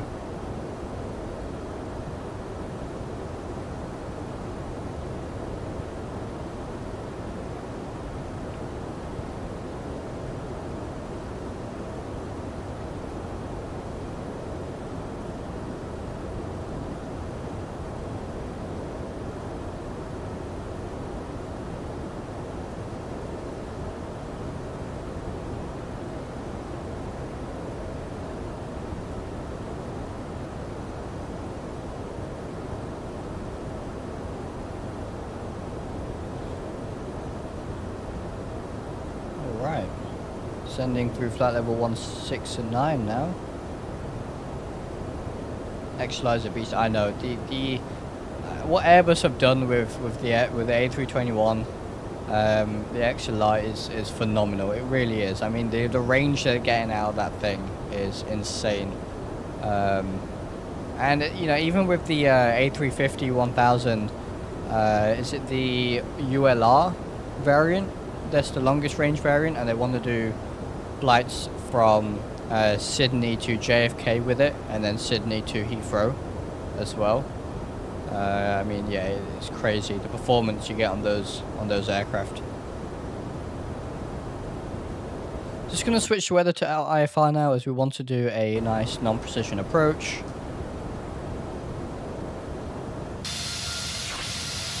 See, now the clouds look really nice. They look fantastic there. Got a bit of rain as well. Airbus, yeah, absolutely, A321 Joshy. They're doing a great job right now. Airbus are doing a fantastic job. And they're still doing their research on their ultrafan, not ultrafan, that's Rolls-Royce, on the open fan engines as well, using those on aircraft like ATRs, for example.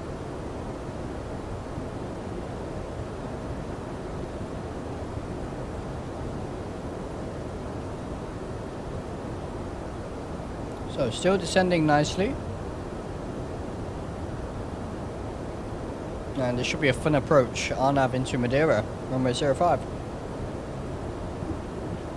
I just hope Dragonfly only helps pilots to replace them. Yeah, I know, I was hoping the same thing. I'm sat here wanting a a long career in aviation, in flying, and then I see something like Dragonfly. But I don't think that kind of thing will replace pilots completely for... we've got a long way to go till we completely replace pilots. Even single, single pilot operations for commercial airlines like this is, I think we're still a long way off. Just, you know, for redundancy reasons.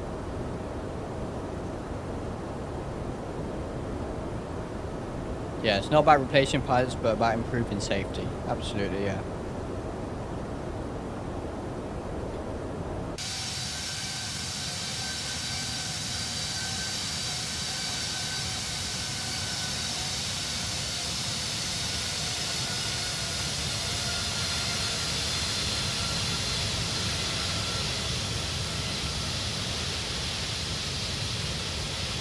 If only we didn't have this X-plane rain here.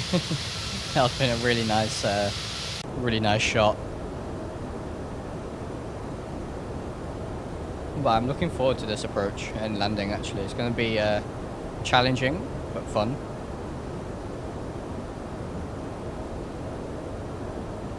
Yeah, if you have to make decisions alone, they'll be less safe. Absolutely. You know, multi-crew cooperation is such a massive thing especially in commercial aviation. You know, you start removing a pilot, you lose all of that. Let's do our landing path then. So if we go to weight balance, landing performance, reset this. I'm just going to pull all the weather from X-plane, and I think we're going to need medium at the very least here. So look at the performance on this aircraft. At Madeira, we've still got a landing distance of 1,313 meters and landing distance required of 1,551, with a margin of over a kilometer left. So that should be fine on medium, to be honest. So let's set medium, and it's going to be a wet airport, so we're going to leave it on wet for now for the row ROPS. And we'll continue our descent down to 4,000 and get our lights on, which they already are. Fantastic.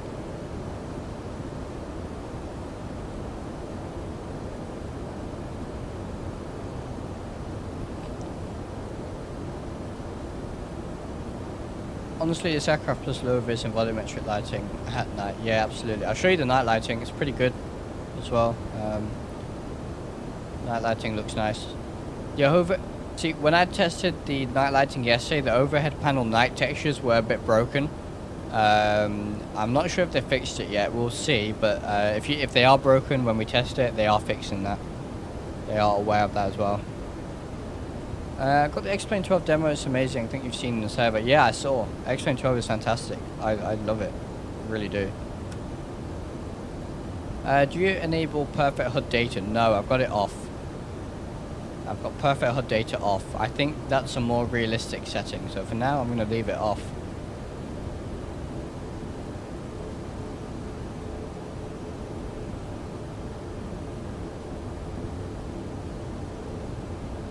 If it's the click spot showing that's XP777 also has that, yeah.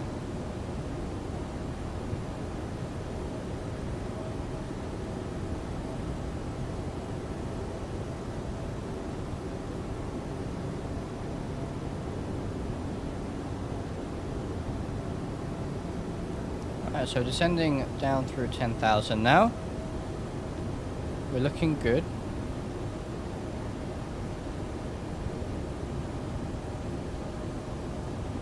So we're going to configure early for speed because this thing is very slippery, as we saw for our first landing.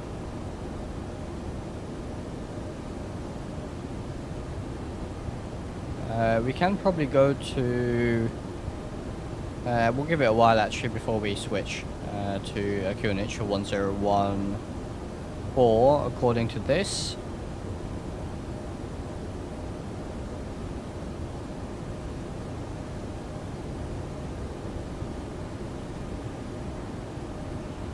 Alright. It's looking pretty good right now. I'm actually, the more I fly, the more I'm liking the engine sounds, to be honest.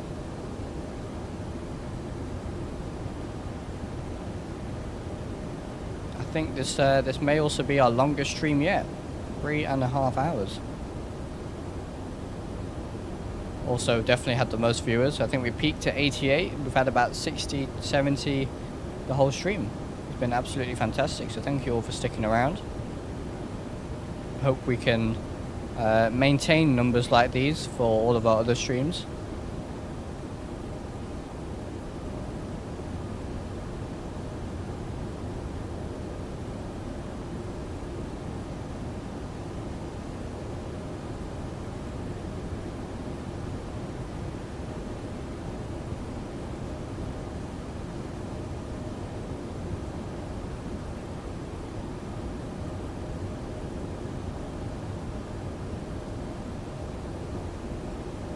Fantastic. When will this be out for the public? On the it's the 18th, isn't it? I believe. Hey Neil, welcome.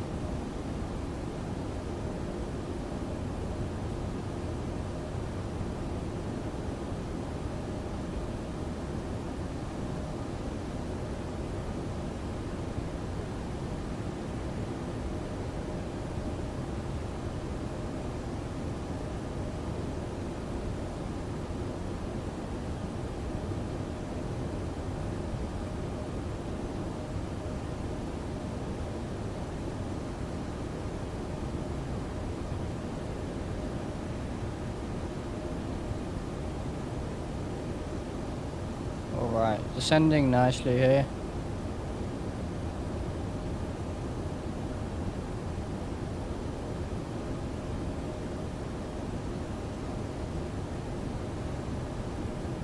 "19th, there is, yeah.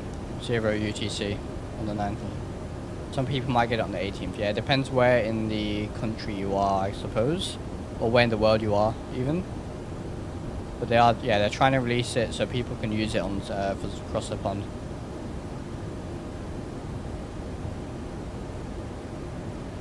Sandrilla, thank you very much. I really appreciate that. I really, really do appreciate that.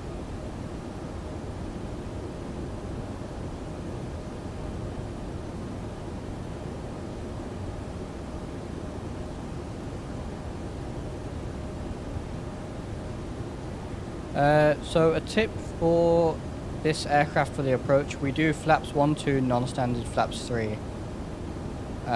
We do flaps 1, 2, non-standard, flaps 3, and then gear. It's way drag on performance in the 1-2 gear down flaps 2. Right, I see.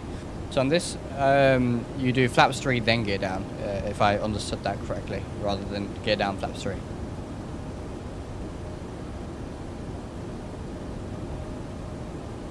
Interesting stuff, as always. Thank you very much for your insight. Got you, thank you. And is that unique to the A330?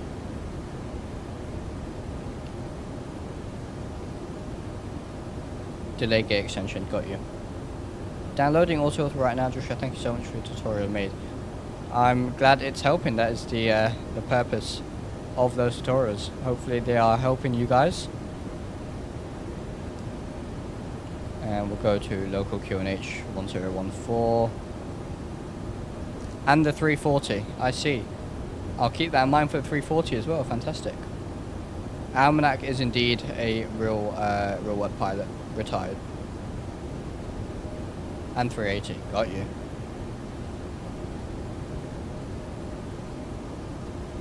Yeah, that's interesting, unique. I've always done, gear down flaps 3. But I guess that's for the 320 series more than anything. Let's see where we are. We're gonna go to 20 knots now. And I think we're high potentially. Let's see.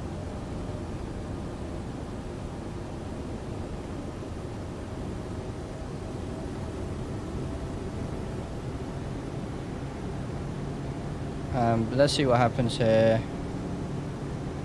Go down to 2000. VNAV is working quite well. It actually is working pretty well so far. I've not had any issues. My charts say there's a platform altitude of 2000 right now. So according to the VNAV, we should be okay. But we'll go down to 2000 anyway. In fact, yeah, we got plenty of distance. We got like 15 miles until that point. Until MA526, where we have to be at 2000. It's mandatory.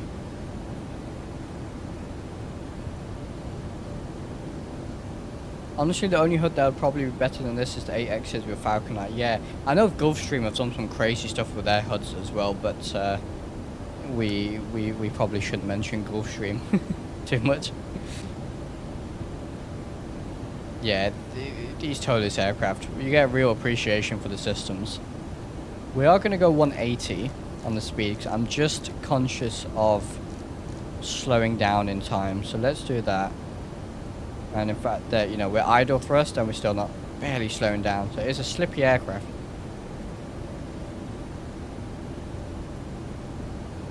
Why not use the constraint button? Honestly, I'm just not used to using it. No reason, just used to using my charts instead.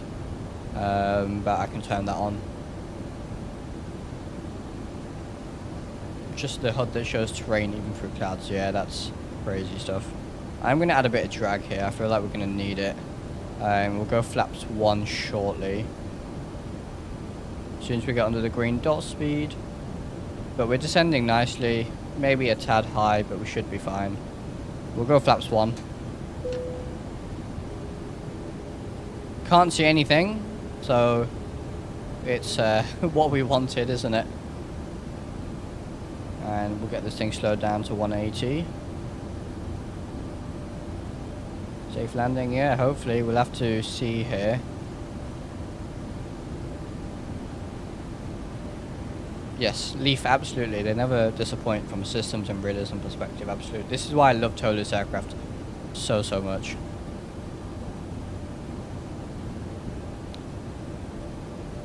Right, 200 knots. It says max 230 on my charts. It says something different here, but we should be okay nevertheless. We'll probably go flaps 2 shortly. So I'll do that now. Or just almost oversped the flaps, actually. FPS compared to the Rotate MD-80, MD-11 is better, I would say. Let's activate. I think we're high here, but let's just see. We've got approach nav. I'm going to go 160. What's my approach speed? 136. Alright, so let's just go 160 for now. I'm going to stow the speed brakes, alarm them. We're going flaps 2. I am going to get my wipers. In fact, no, I'll get my wipers going later. The sound is annoying. So, approach nav. Hopefully it should, in a second, capture. Well, I say capture.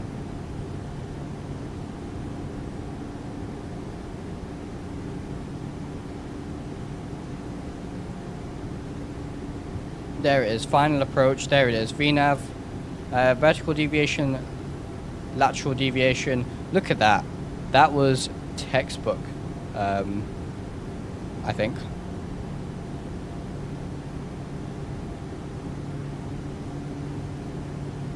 So what we'll do is we'll shortly slow down to, oh well, we'll go flaps 3, bird on, yep, absolutely.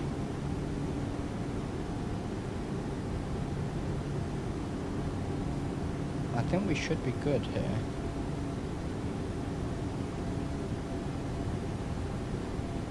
Track miles is 8 at the moment. So we'll go gear down soon. All is good. Alright, so there it's descending further. It's getting a bit high, but I think it's okay. It's managing it okay. 2,500. 2,500. We'll go flaps. What's my overspeed for these flaps? Because I tend to keep flaps 3, 186. Okay, we're fine there. So I'll go flaps 3. And then I'll go gear down as well. Getting high here. I'm going to go final approach speed. Hopefully the aircraft sorts itself out here. I might pull the speed brakes a bit, help us get down so we don't get too high. Looks like there's an aircraft there. But if there's an aircraft, we're going to completely ignore it from the Just Flight Traffic Global perspective, because it does like to add aircraft in the middle of my approach.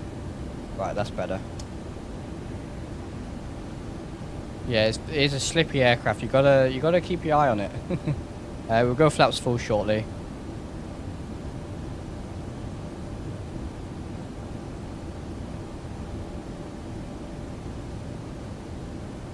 Right.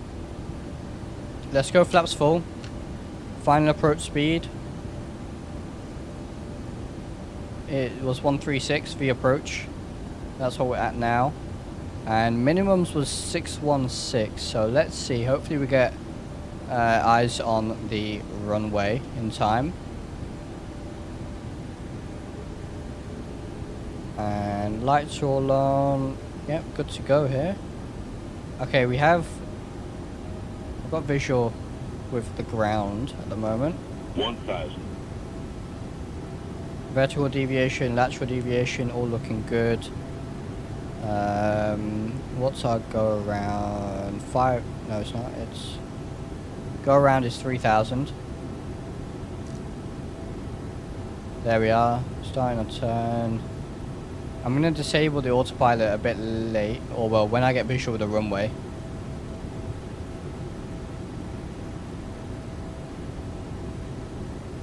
Lighting's changing.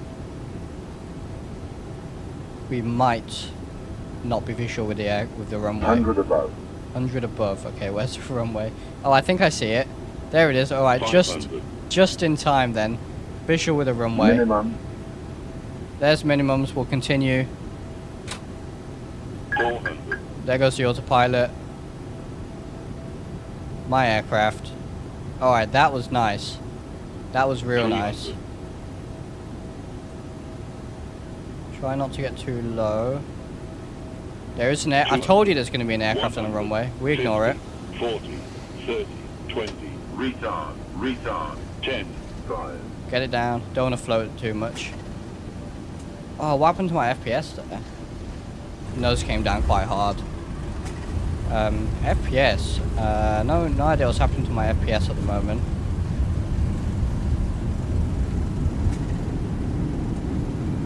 Is that traffic global?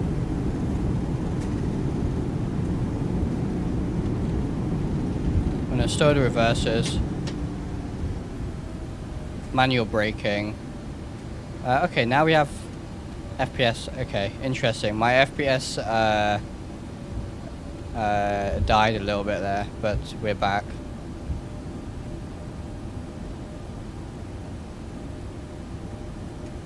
Alright, and we'll taxi off. That was nice. I was happy with that. Happy with that. I'm not sure what happened to my FPS on final there, and we're going to ignore that EasyJet aircraft there. But happy with that. Aircraft performed that on-nav approach beautifully. That hood is so nice as well. That was just fantastic. I think they just took off. Yeah, there it is. Fantastic. Almanac says, take my money. Really nice landing, save for the Tenerife V2 incident there. Why do you always have to nail the landings? I don't always. I think the pressure of this stream helps a fair bit. But anyway, let's landing lights off, nose light to taxi, strobes can go off, get the APU started, TCAS standby, flaps up, disarm the speed brakes. Let's get the predictive wind shear and weather radar off. We will look where we're going first though and find a parking spot.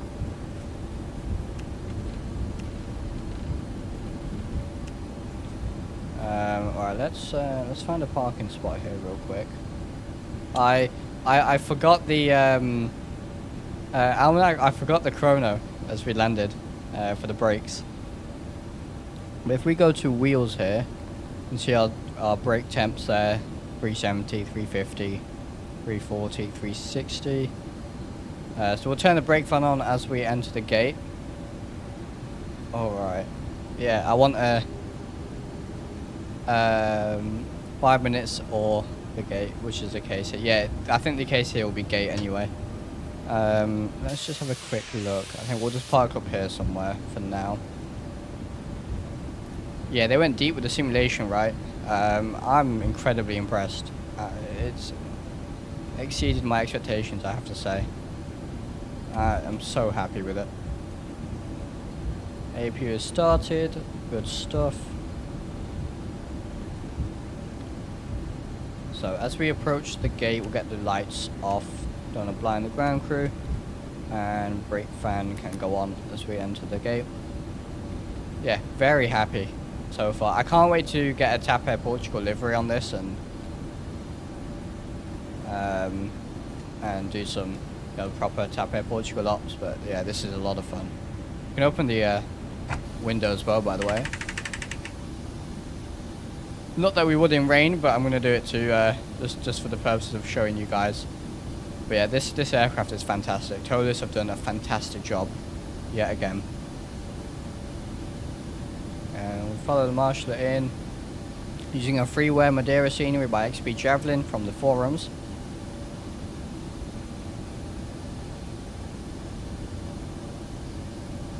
Yeah, the paint kit's released. I think a lot of paints are probably ready to go. A lot of liveries ready to go. The livery artists just need to probably test them on the aircraft. That being said, if any of you guys have any liveries that you've made and want me to take a look at or test, then I can do.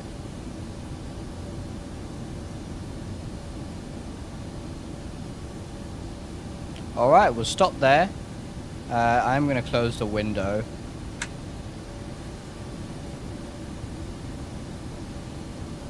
Come on. There it goes. And alright, so APU bleed can go on and we'll kill the engines.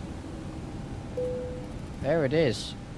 Welcome to Madeira. We're going to take a look at that landing as well. That was a lot of fun. That was seriously a lot of fun. This, flying these Toliss aircraft really puts a smile on my face. I love it. I love it so much. But yeah, there we are. Here at Madeira. So let's end the flight on Volanta real quick. What does Volanta say about that landing? This is a route I've flown a lot. I fly to Madeira a lot from the Canary Islands. I really enjoy it.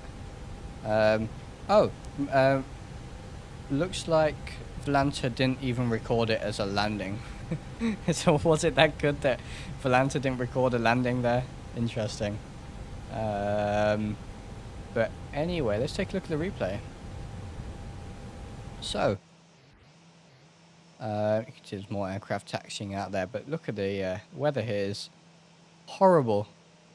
I'd be disappointed if I was on holiday to Madeira and this is the kind of weather I I arrived to. There you go. It's fun for us, for the pilots.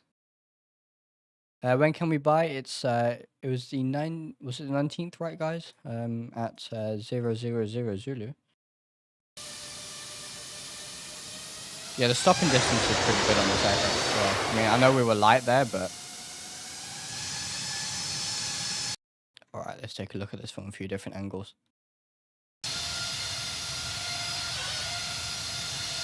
We'll do this side.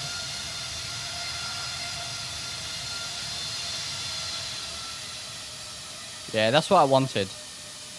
I didn't want it to be super, you know, I didn't want it to be floaty because I know Madeira is a bit of a short runway. I don't know what's going on with my frames here. It's really not enjoying Madeira.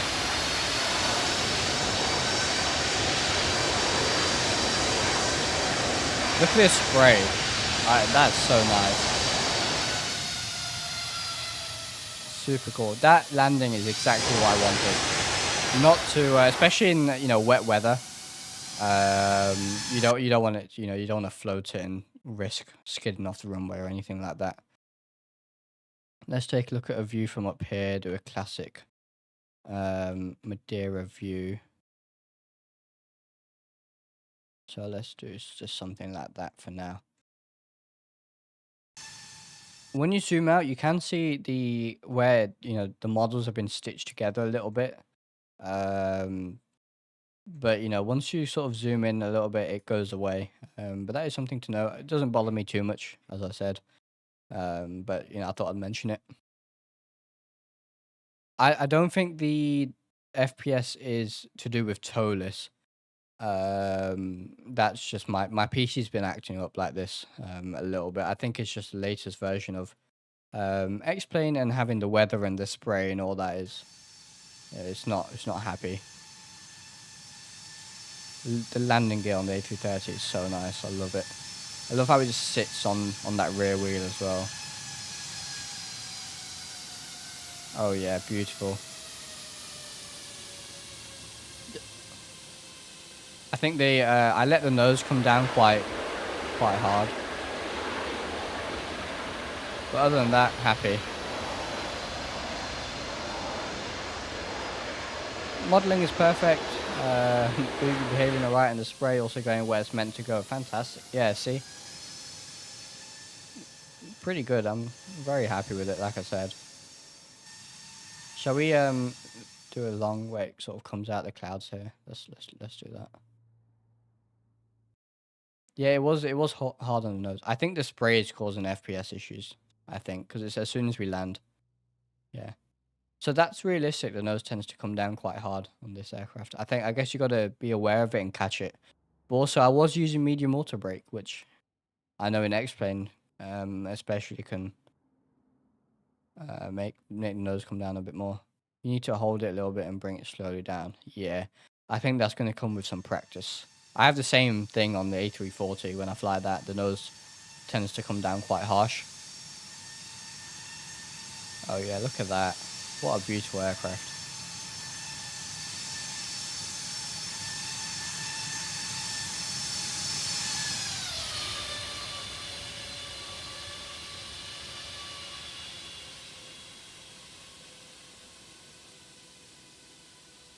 Yeah, the FPS is definitely related to the spray, isn't it?